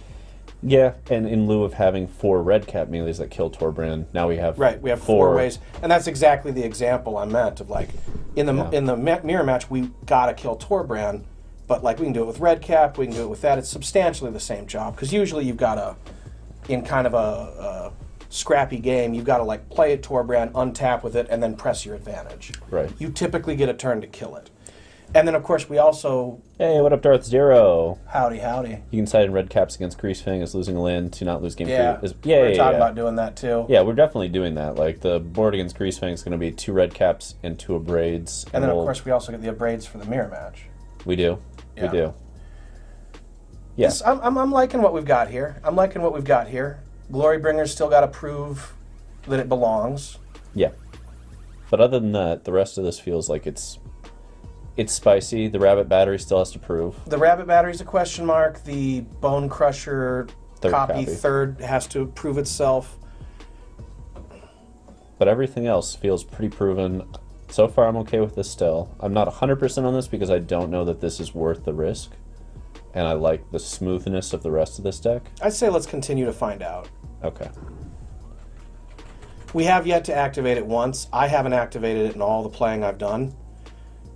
I guess, you know, we get through with what we're doing today. If we haven't activated it once, it's probably a good... chopping block? Yeah, a moment to say, okay. Because it could have screwed us there. It didn't. Yeah. It didn't, which is good. Instead, our opponent missed their 3rd land drop, and we won the game. I'm just imagining the day where, like, you know, you wind up winning because... Keep in mind, there's 4 Anax in here. You know, they clean you up. Right. And you get you do 2 or 3 tokens, and instead of, you know, it just doubles the clock. Right. If you're playing NX, then you want at least 1 castle. Oh, right, yeah. Yeah. Well, at least 1 is going to be exactly 1. I don't think I'll ever go higher than that, because we have the Dens, we have the Ramunap Ruins, we have a Sokenzan with Sweetheart. Yes. Yeah, we're fine with this. All right, off to the races. Off to the races, indeed. What are we playing against? Den of the Bugbear, Epicure. All right, it's back to the red-black Anvil deck, I think. Yep. This time we're slightly more prepared for it. Yeah, and I'm actually happy to keep playing this deck and figure out what the ins and outs, the nuances of it are right. like. Figuring there is a version of sideboarding that puts us in a much better position, and I would like to know what it is. Right. Okay. You can have your pick. Take literally anything. It's probably going to be NX. But hilariously, it probably is. Right. Yep. Look at that highlight. Look at that highlight. They look at it like, ooh. They don't like it. No worries. We're here to do some damage. Derp. Number 1. Let's see. This actually puts us... I think we get to go Robert here. Because I think we go 1 card less than them unless they have a removal spell. They probably have a Volt Surge, but we force it, right? Yeah. Because if they don't, we get a free fucking card off the top, and why not? Right. Why not? Why shouldn't we? I'm into it. There's the Volt Surge. Come on. Prove it, you bastard. There it is. There you go, Moonkissed. Well done. Alright. Still, got our power on the board. Yeah. This is a fine turn. Yeah. Okay. They're fucking around. That's what I want to see. Just a lot of fucking around. No cats, no ovens, no devils. That's what I want to see. Just the garbage part of the deck. Yeah, just more of the garbage part. Let's do it. Give me a land off the top so I can dump a Fanatical as well. If only we could draw land and Chainwhirler. Oh my, look at that. Have what you want. Yeah, again, none of this matters that much to me. Give me a land. Give me a land. Yeah. There it is. Dump the hand. And I'm going to hold Firebrand back so we get the 2 for 1 if they block. Yep. Like, this is still a lot of pressure. And Embercleave off the top or a Torbran. Well, I guess Torbran we still need mana. But an Embercleave off the top would be some hot fire. Chainwhirler off the top would be some fucking hot fire. Right, so we've got at least 7 top decks that are quite something here. Sure. Chainwhirler's looking even better. Yeah. Chainwhirler for the game. Yeah, Chainwhirler here would be backbreaking for them. Yeah. And a lack of a Chainwhirler is going to be quickly backbreaking for us. That's the problem. Let's go, dealer. Come on, it's a red deck. We can do the things. Come on, dealer.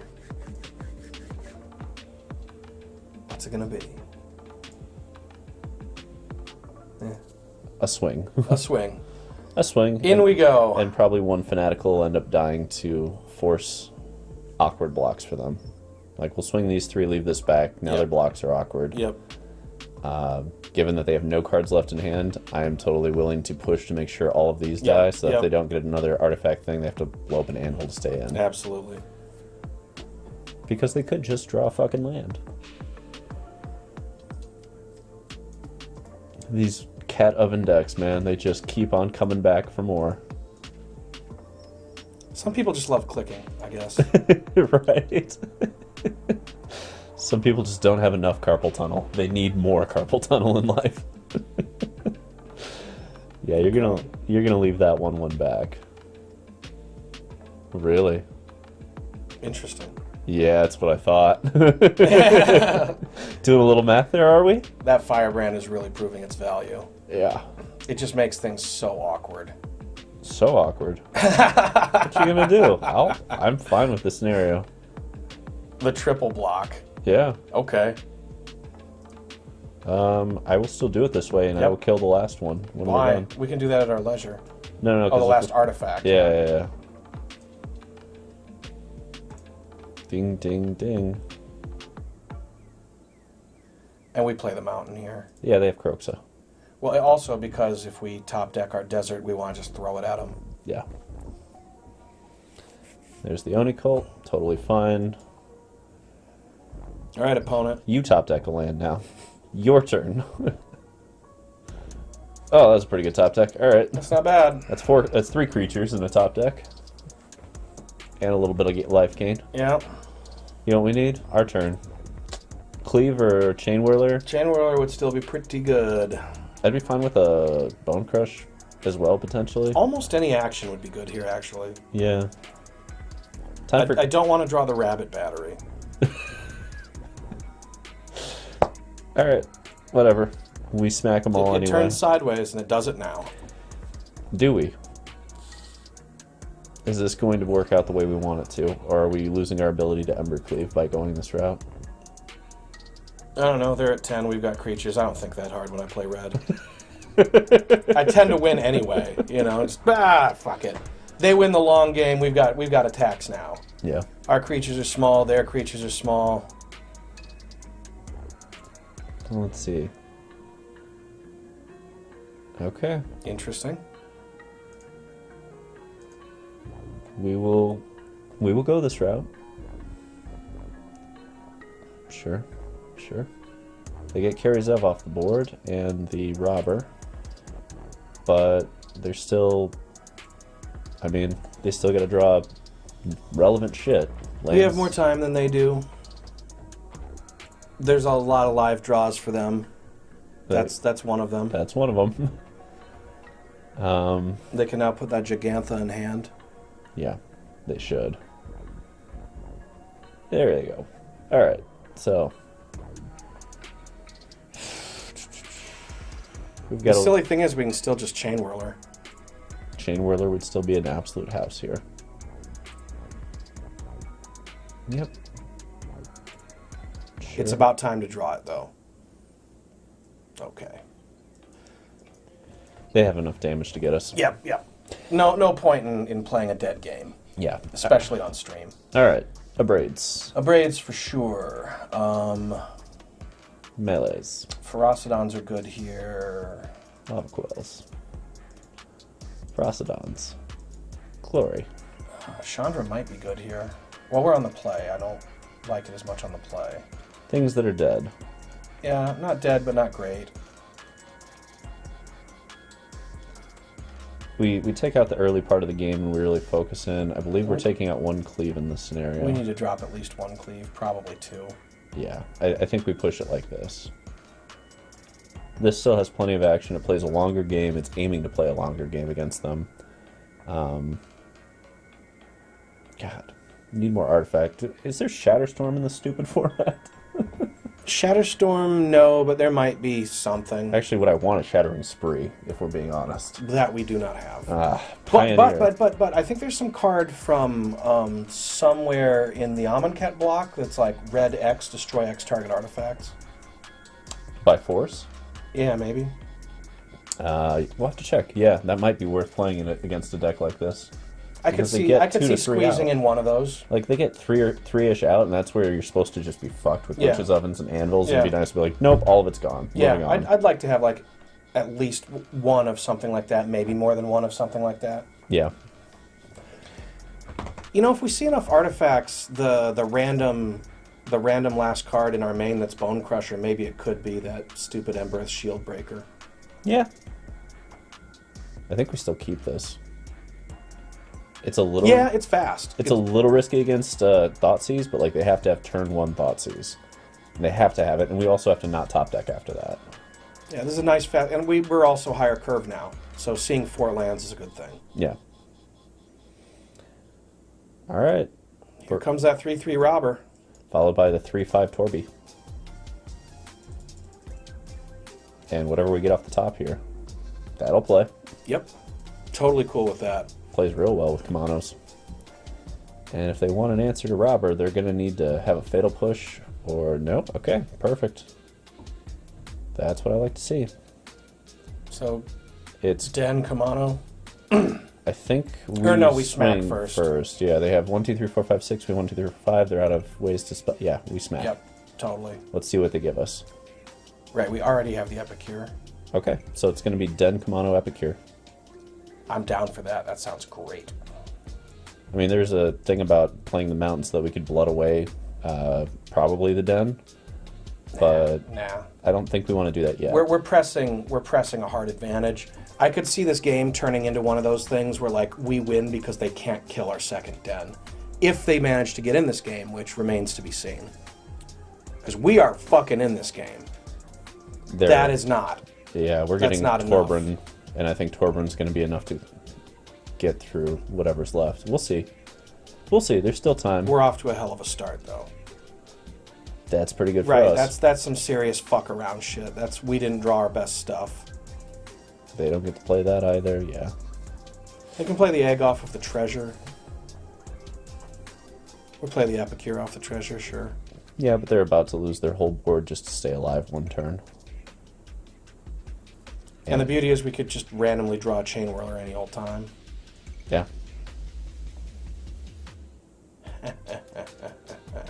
Everything hits hard now. Let's go. Thanks for that Epicure. Definitely believe in keeping the Torbran over the Embercleave based on this alone. Definitely. Like, that's just so strong. Oh, there's a Fable. Fable? Really? You're running Fable in this deck? I think they're running the wrong version of this deck. You never know. Fable's just a powerful card. Oh, yeah. But to run Fable against... I mean, when you can just have Mayhem Devils and Witches of... Like, Mayhem Devil's supposed to be the top of the curve for that deck. Yeah. It's another way to find your good cards, though. True. This is a deck that... There's the... Oh. Nice. I like the emotes. Yeah. Moonkist, if you watch a replay of this, those were some sweet vampire emotes you paid for. Appreciated. Debated it myself. Do we do it a little differently on the draw? I think there's an argument for squeezing the Chandras in. We haven't seen any Mayhem Devils. Oh, they've got to have them, though, right? I don't know. This is not the build that I would expect. And if they don't have them, then Chandra's very wrong, because then they're just going wide. Well, it would be Chandra for staying power and also to kind of shore up what we're doing. But against a deck with X1s, do you want Chandra? I don't know. I was thinking mostly like the draw 2 cards a turn function of Chandra. For example, I could see that over like a Chandra over our last Embercleave. That's a tough one for me. We still got a lot of creatures, and Embercleave still brings the fucking power. We got some people watching. Anybody have a vote on this? Because I don't know either. Darth Zero, you wanna tune in on this one and let us know? You like Embercleave or you like Chandra? Yeah. Because it's a back and forth. We got an even vote here so far. We've got about a minute to figure it out. So you got to put the phone down and talk to us, Darth Zero.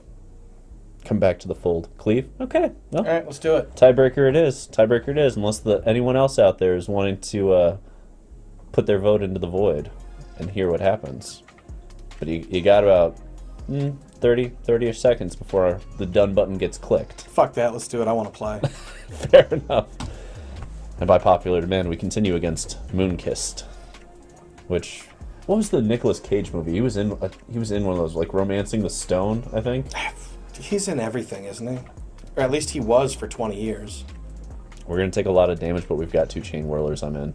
Yeah, it's a really powerful hand. Like, it's high risk. It is. It's high risk, and I'm into it. It is. But damn it, we're playing for Mythic again, so here we go. Let's get there. And who knows? I've been known to top deck 3 straight mountains before. Now this time you probably just draw gay ones. Alright, so at least we're going to get to curve into Robber, and probably a shot at a chain. Just don't be done to the Bugbear after this turn. I'm more buying that the emotes package with the GG graphic. I've debated it, man. I've debated it, Darth Zero. I've spent so much money pimping out decks that I literally went off of the next day. It's been a little painful. That's your MO for sure. That's definitely been my MO. I like a 3/3 Robber of the Rich. That's not bad. Yeah, let's get in there. We can do damage too, damn it. Yeah. And no matter what they're doing, unless they have double Thoughtseize, Chainwhirler's coming down next turn. They also need another black source before that's an option. Mm-hmm. Play another one, but just do it. Just unload. Okay. Fable's out and ready to roll. Fair enough. Okay, cycling it.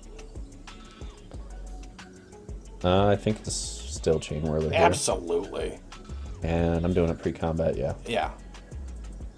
And after that, I'm smacking. Absolutely. What the fuck is that? So another emotes package thing you can buy. Well, yeah, what does that mean, though? I don't know. I have no idea. It looks like it's doing a Hitler salute with Japanese symbols. Yeah, and I have no idea what that means. But I'm fascinated, and I'm here for it. Yeah, I guess if you're doing a Hitler salute, Japanese is like one of the top 4 languages you would have been doing it in. Alright, so sack that for a Fatal Push, probably. But they let me block first, which is weird. Well, the messed up thing is probably after... Anger of the Gods? No. Okay.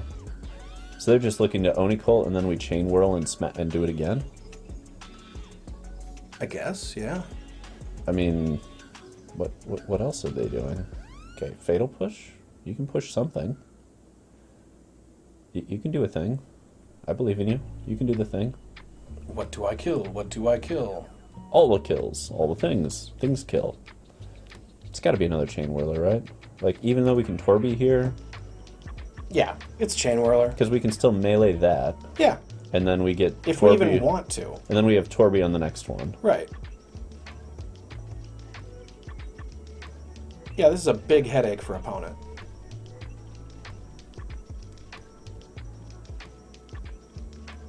Yep. You lose 2. We lose 2, you gain 2. God, that is so much. Okay. Did we bring in our Ferocidons?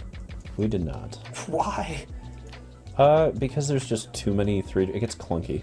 It gets really clunky. It's that versus Anax here. Okay. We should have maybe slid him in over the Bonecrushers. Or did we already board those out? Let's see what they do here. Going for that? Well, melee's gonna hit.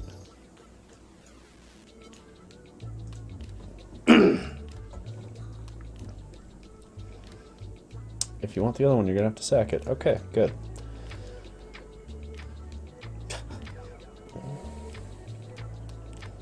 It's pretty close still. I don't know why they're doing the GG thing. I think it's a Lava Coil and a Robber here. Weirdly. Because we have to get this off the board. Yeah, it's got to go. And this way we're not taking damage from our Ramunap Ruins. Right. And keeping our pressure up.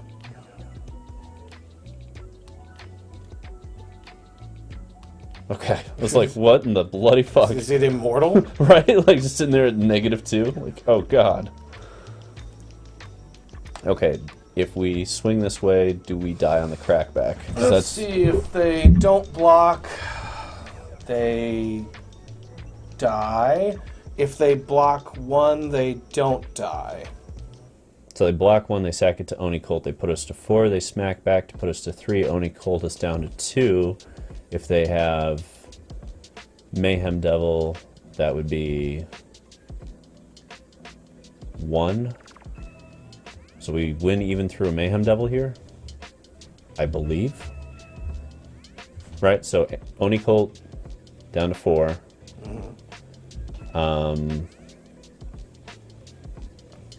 Smack back 3, play Mayhem Devil, crack Oni Colts, 2 more damage there, 2-1. Play. I don't know what else they could play. I think this works. And this also forces something off the board. Yeah. No other attack forces anything off the board. Well, they'll block something off the board either way and just sack it to Anvil. But this means that we win no matter what on our next turn. Because we have Torbran. Well, okay, so they keep us from playing Torbran this way. But we have a full board and they have to deal with it right now. If they have a really good draw. Yeah. If we don't draw a red source or... It's got to be a relevant draw. It's got to be something that's going to do a lot of damage quickly. And if they've got it, they've got it. You know, like we've got to force it at a certain point. Yeah. Okay, so land, Mayhem Devil. We knew that was coming. 1-2. And there it is. Okay. So we annex and smash through everything? We smash through and win, right? Let's see, they block the 2 big ones, they take 4, they die. Yeah. Play it anyway? Okay. All right. They're tired of waiting. Alright, we're into Mythic. We made it! We done did it. Where did we get placed based on all these losses that we took in Diamond? Yes, well... We're here. We're here. Mythic Monday, baby. And now we get to try and get into the top 250. 94%. Oh boy. It's going to be quite the fucking climb. Alright. Is there anything we want to tune up here? Yeah, we gotta be able to make these numbers a little better. Darth Zero, people in the wings, would you like to weigh in a little bit? This is where we're at. So I think the Embereth stays for the contingency that it can just pull us out of a win. This? Castle? Okay. Yeah, yeah. I think this is cute, but I don't think this is good. It's probably not good. And I'm fine shifting this. If we want to just play this for the meta, I expect to see more of that stupid cat oven. And this is at least a creature in the main that will occasionally do some pretty great shit for us. Yeah, I'm into it. And it comes off Burning-Tree, which yeah, I also like. That's why I like it. Actually, I kind of like it over the 3rd Bonecrusher as well. Just prep? Yeah. So we can hit an artifact from time to time. And there's other artifacts you'd be kind of surprised, you know, like the token that gets kicked off of Meletus. Mm-hmm. There's other artifacts in this format. It's worth having the ability to have 4 ways to deal with it. I think that solves our main board for now. There's nothing else I really wanted to shift out of it. Yeah, those one-ofs were, or those 1-drops were just underwhelming, and we're going up the curve a little too far sometimes. And these are 1-drops against Witch Oven. Yes, they are. Yes, Which, they are. if they're playing well, they play Witch's Oven first. They don't play the cat first. Yes. Which, you know, on the draw, it's going to be really satisfying if it ever happens. Let's see. 8k gold for something you can always use. Yes, that's true, Darth Zero. It is, but it's also emotes that I don't need.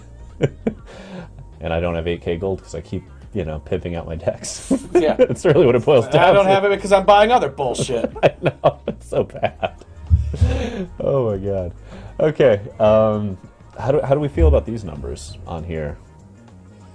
So there's a lot of flexibility in our removal suite. I like that.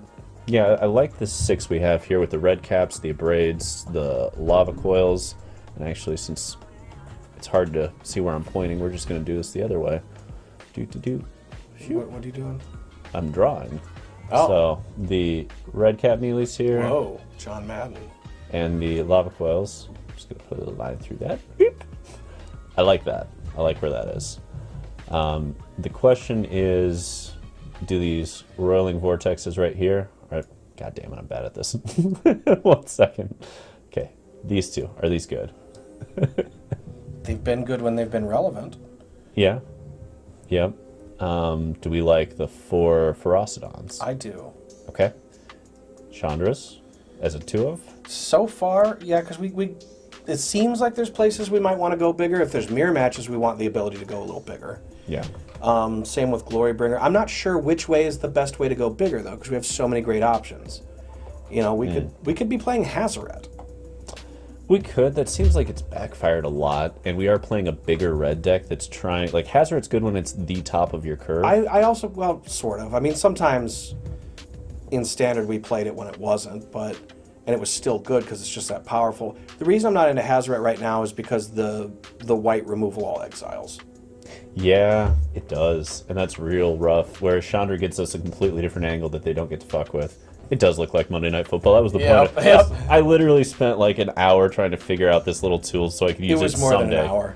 Okay, it was. I just, you know, like, I love sports casting, and nobody ever does it on MTG, and I just want it to be like that.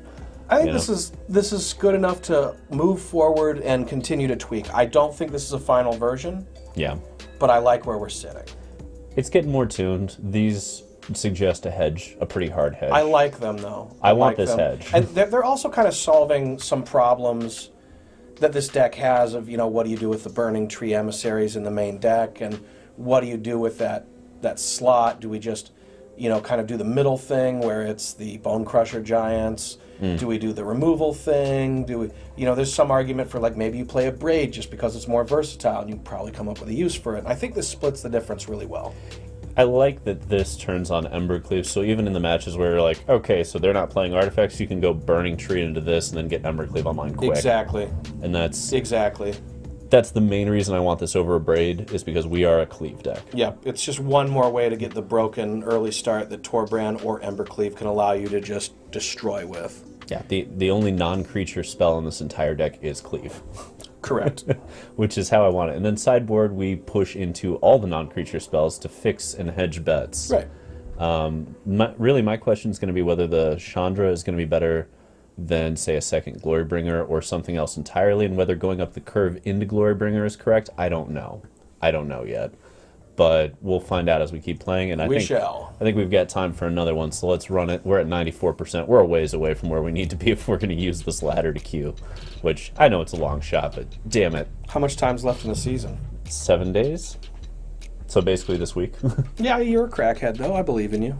It'll depend on how we do on this Monday, Tuesday, Wednesday scenario. You know, if we're crack-a-lacking along, ooh, against number 296, Freshlop. They are trying to win to stay in the top 250 here, and we are here to ruin their day. That's not going to work. Not with that hand, we're not. Needed one more mountain, and I'm snap keeping it, though. Oh, that hurts. That's just fine. We'll lose a mountain on this one and keep rolling, I think. Absolutely. Yeah, this will work. Good old Freshlop, eh? All right. I just want to say Freshlop. I'm a little, you know, like just... So some of these starts, I'm tempted to like drop the Embereth and make them think that I'm screwed somehow. Fair. Okay. So we get going. Let's see what they're playing. That's the beauty of Robber of the Rich. Yeah, you do get to see what they're playing pretty quickly. Get a little information. Yeah. Let's grab ourselves a Nis out. Oh. So it's mono green ramp or blue green ramp? Blue green ramp. Okay. I've seen this list. I've played against this list. We might actually get to cast that. They are going to go Growth Spiral right here, for reference. That is what they do. Well, let's go smacking and see what we get. Yeah. Let's get... That's hilarious. It's really close to being something we can do. I'm just playing the Bonecrusher here. Absolutely. And pushing onto the board as hard as we can. Absolutely. They're not going to sweep us up with Simic mana. No. No. No, and actually they might be wolves. Oh, maybe because they are. Rewind. Yeah, maybe they are. Fuck. Okay. You know, like you just play Nissa because Nissa's broken. Well, you know what we get to do here? Attack. Yep. Or do we Torbran first? No. No, we attack first because then they maybe do something and we fucking rewind it. True. If they want to drop something, they have to do it right here. This is the one window where they can do something. And if they do, we get to play Torbran on. Exactly. That's fine. That's fine. So this is the Wolves deck then, it looks like. I thought it was the green, but Wolves it is. Make disappear. What the hell's that? It's just some kind of removal spell? Counter. Ah. Mini mana leak. I think... I mean, like, they have Quenches. They have Make Disappears. Do we drop Torbran into that? That's the question. I don't think so. I think it's that. Just Kumano makes them go, uh-oh. Right. I think they've got an answer of some kind here, and I love pressuring their counter magic when they get to 4 mana, and they have to choose between countering what you're doing or advancing the board. Oh, except they run rewinds. Yeah, so do we now. This is true. This is true. Either way, I'm still playing Torbran pre-combat here, I believe. And we can do this first. Yeah. Yeah, and that'll give it an extra piece of power. But I'm doing this to force them to not do Night Pack Ambusher unless they have Rewind as well. If they have Rewind and they have Night Pack Ambusher, alright, fuck yourself. You got it all. And sometimes well, I mean, next turn we might have a Nissa anyway. That's true. Yeah, they're thinking. A lot of thought.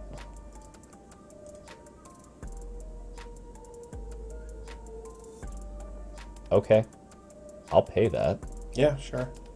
Because I don't really care. Now you can't play the thing you want to play. Yeah. And I still get a 3/3. Or you wow. double spell? That's sure. Fucking super worth it. Hydrate. Oh! Damn, this hand rules that we have from them. What a hand. Alright, there's their Nissa. And they're going to pop back the breeding pool to have a counter. And we need... Let's see. So we're Burning-Tree again. Yeah. Free spells are free spells. Yep. Make them have it. Even if they have it, they gotta tap shit. To the dome, what you gonna do about it? Lose horribly. You're gonna die, Mr. Bond. Okay. Speed. That is how you beat this deck. You pressure them and make them make awkward decisions at every turn. I don't know that we board. You want the red caps for the wolf? No, but maybe actually. I was actually thinking about the rampaging Ferocidons to shut off the life gain of the Krasis. Sure. And also, yeah, I mean, if they're making wolves and shit. Bonecrusher's pretty rough here. It doesn't know what I mean? Doesn't really do anything it's for us. It's about value, but we're not playing the value game against them. Versus Ferocidon's kind of sort of hard to block and can fuck them in a couple of different ways. I'm good with a 2 for 2 there. Or Chandra. Chandra's a little rough against that deck because they have so many. I actually like so many counters at that point. And they have no sweepers. They have no sweepers, True. And they have plenty of flash. True. And they're playing creatures too, so we can get some incidental damage. Mm-hmm. Is it no, the Chainwhirlers are great against the Nissa lands. Mm-hmm. So go this route? Do we want to have something instead of Embereth Shieldbreaker? That's a good point. Do they have any artifacts? I didn't see any. So it's just a 2/1, which is not super good. Yeah, no, we can lose that. So we can get something better than that. We could just put in a Braids. What are we abrading? The idea would be Nissa lands and whatnot, or Lava Coils, or more Ferocidons. I kind of like Lava Coil. It does handle the wolf. It's a little rough because they're going to get the token first, but I don't know. Or we could play a Glorybringer? 5 mana against a deck filled with counter magic? Yeah, that's a good point. Yeah, I like this. This'll do. Right? I mean, it could be... It's either that or bring in Bonecrusher again. Well, it's that I or don't really believe in it. It's that or you go into the melees to try and knock them off their game and off tempo. That's really what this is for, is knock them off tempo when they do shit. You lose the land every time, but you knock them off tempo. Let's do it. Let's do it. We got like 2 seconds. Let's do it. All right, and I'm going to go check that trash compactor. Work. Take the helm. Take the helm, Kakkazan. Oh, you didn't notice... okay, I'll show you later. Skitham, he's still around. He hasn't found the thing you left for him.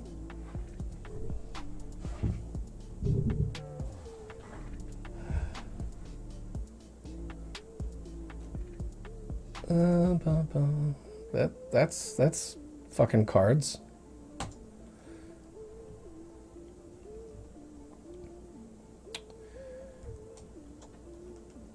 And we have action from turn 1. Lovely, lovely, lovely.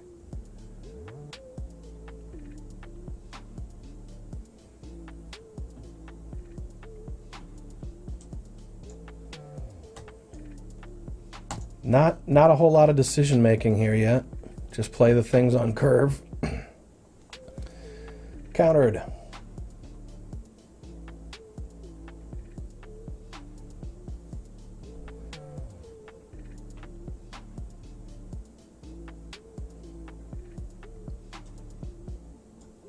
So I'll do,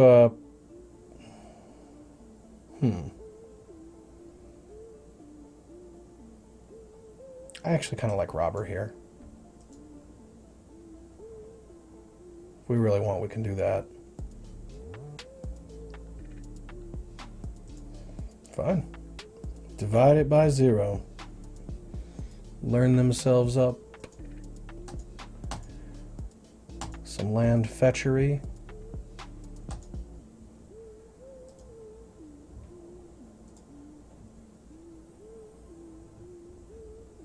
Pass to attackers, blah, blah, blah. Back to this. Okay. Do we rob? I think we should start using our mana a bit more efficiently. Do it pre-combat in case there's going to be some kind of ambush that maybe this stops. Okay, rewind. We might be about to cap a wolf here.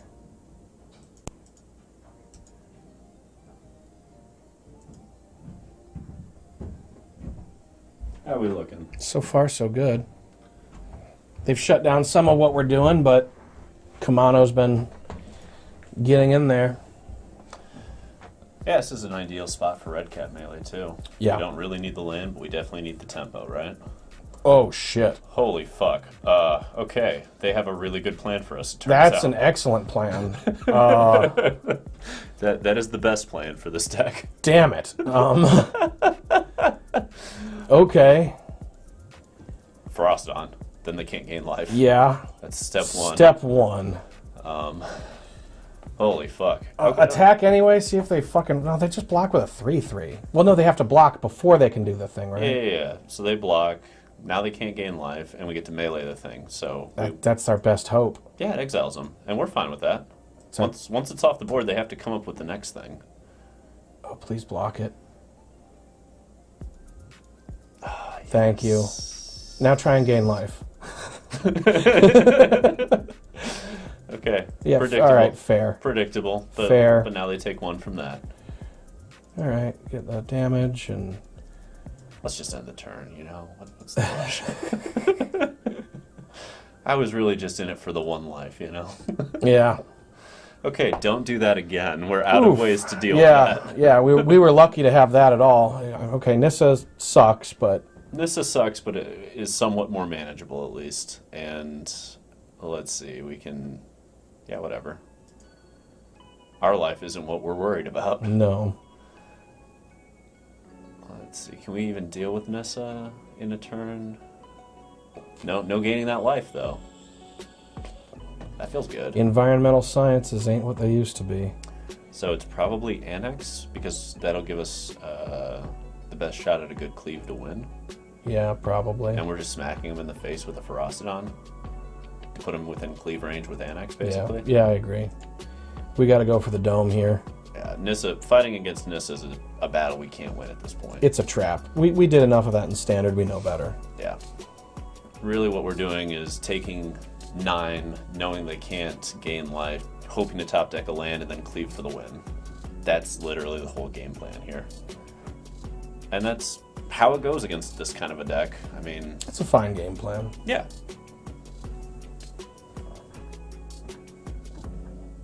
I can see from those Elder Gargaroths that this is a deck that has played many a mono red. Yeah, they're tired of losing this matchup.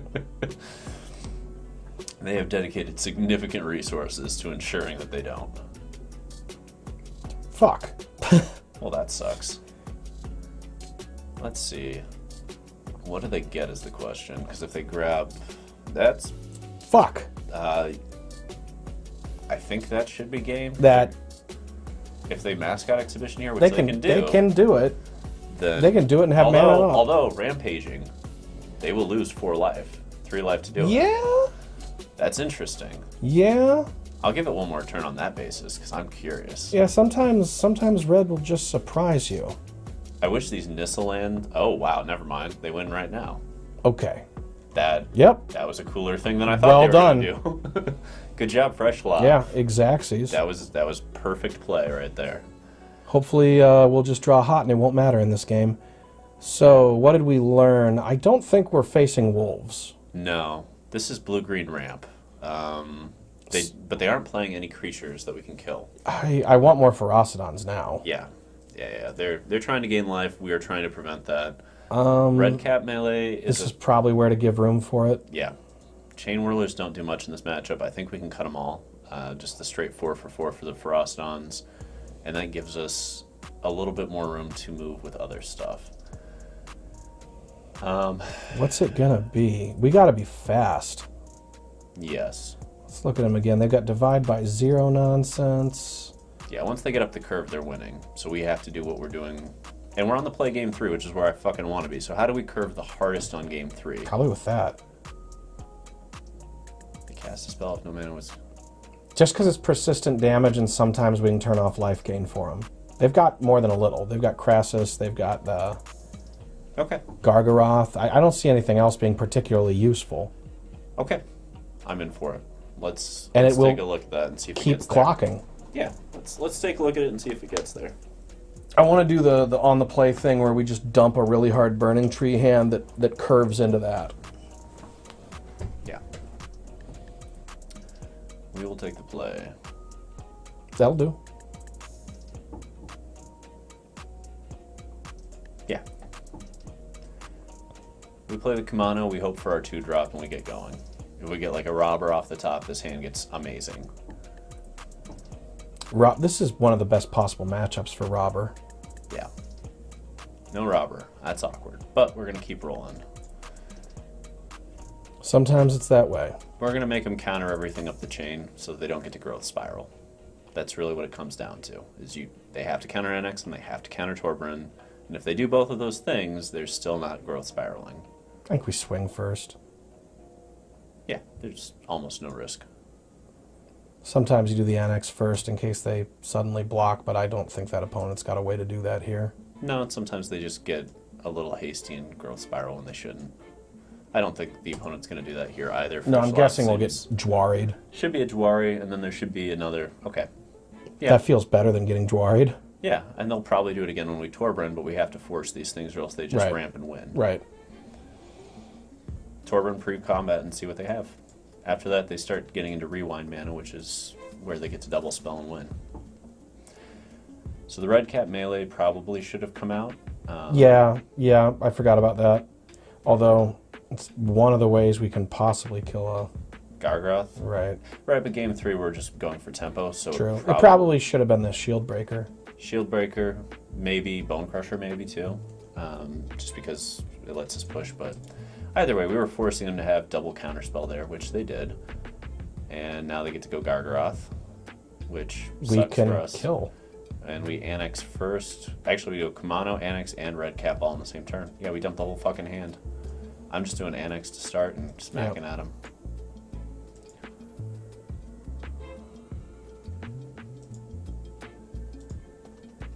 Come on. You know you want to.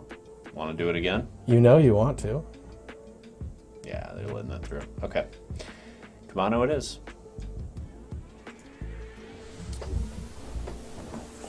The double counter, that was quite something. So it's an interesting build of this deck. I kind of wonder whether there's wolves at all. It doesn't seem like it's trying to do that. It looks like it's not even a tempo thing. It's just using the counter magic to make sure you can't do anything for a few turns. So I think we're blocking, doing damage, and then meleeing. I mean, if they have counters, they have counters. There's nothing we can do about it. But like, it's our only hope. Yeah. Ugh, blocking with a red deck. Okay, yeah, block that. Good. It's like, no, it's a trap. Don't do this to me. Don't do this to me. Sorry, Anax, you just had to go.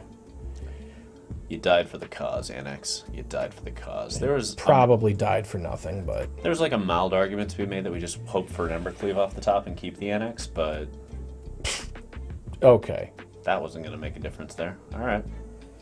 So we can still Embercleave off the top and lose? Let's see. Ferocidon does prevent them from gaining life. Yeah, we don't have a different play.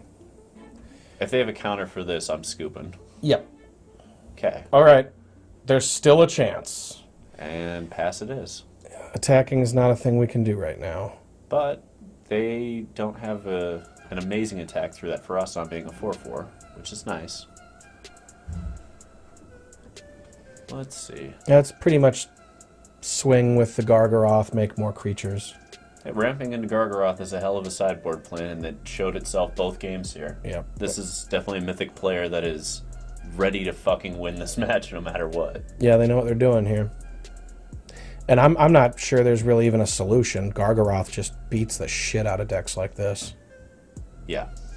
I guess the solution could be Splash Black, which we could probably do for free. Maybe. Maybe. It starts to get into a different deck at that point. Well, it'd be Splash Black for different removal on the sideboard. Okay, so Anax might... How big is Anax when it hits? Let's play... I mean, we're playing it either way. Let's find out. Arena, you do the math. Yeah, I'm not doing the math. This is Arena. I think it only gets one pip. Oh, because it doesn't get anything from Kumano because they're flipped? Right. Oh, that's annoying. Okay. Well, that's fine. We'll pass it on back. This game's still not technically over because they haven't played the... Okay. Okay, they did have that. But they're going to take even more... Again, this comes down to an Embercleave off the top, potentially, with the way this is structured. Because they just keep taking damage from this Ferocidon. I don't know. Odds are real low. But we're going to play it. Because it's the last game. It's the last game. It's the last game. We play it. And if we win, it'll be an epic win. Right? It's against a ranked player in Mythic, and we are in a horrible position here. Yeah. This was the scenario you're worried about, essentially, because we didn't get the 2-drop, because Robert would have dealt an additional 6 points already. Yes. Which would have been the difference here, probably. Yes. It definitely would have been the difference in whether they can swing.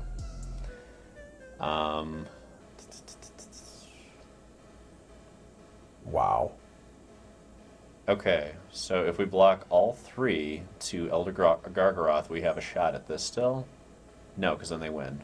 It's over. It's over. We tried so hard, done got so far, but in the end... Send them through. Send them through. In the end, the Ottawara mattered. Yeah. There it is. Made it to Mythic. Not any further. A fine day. A fine day. We'll keep testing different stuff. We'll throw something else together tomorrow and have some fun with it. I don't know. It's an interesting deck. We went 4-2 with it. Yeah. We tuned it up a bit. Elder Gargaroth still just sucks a bag of dicks for you. There's no way around it. Let's take a quick look at this, because... Hey, Ouija the Great. Thanks for following. Appreciate you. Thank you. So we got a... We could put black into the mana base pretty much without consequences. Yeah, we could fuck with that. To be able to have removal that's capable of dealing with things like Gargaroth. Yeah, and really the removal at that point would be, what, Infernal Grasps, Heartless Acts? Something like that, yeah. Instant speed, 2 mana, deal with everything. 2 mana kills whatever. Yeah. Is what we'd be looking at. Yeah, I mean, the one bright side to that is if we go that route, we also have the ability to deal with Greasefang very easily. Yeah, I mean, it lets us take... Whoa. It lets us kind of tighten up the sideboard a bit, because it would give us a little bit more options. I'm not sure that that's ultimately going to be the way to go. Because I say no consequences, you still have to play Shocklands. Right. So, yeah, maybe we take a little damage off it. Sometimes these games are kind of close. That can matter. Yeah. And maybe if it's just a world full of Gargaroths, we shouldn't be trying to row against the stream. Well, if it's going to be, and again, that was one match. It was, but if we see it again, quite effective. Yeah, if we see it again, or popular plan. Yeah, if we see it again, we see it one or two more times. I'm willing to say that this is not the archetype to be running in Mythic. At that point, it's let's transition over to something else. Right. Well, either way, tomorrow's a new day anyway. Tomorrow's a new day. We'll be back and running. Thank you to everybody who tuned in. It was great to hear from everybody. Great to see everybody. Hell yeah. Good times. And yeah, that right there. Peace, y'all.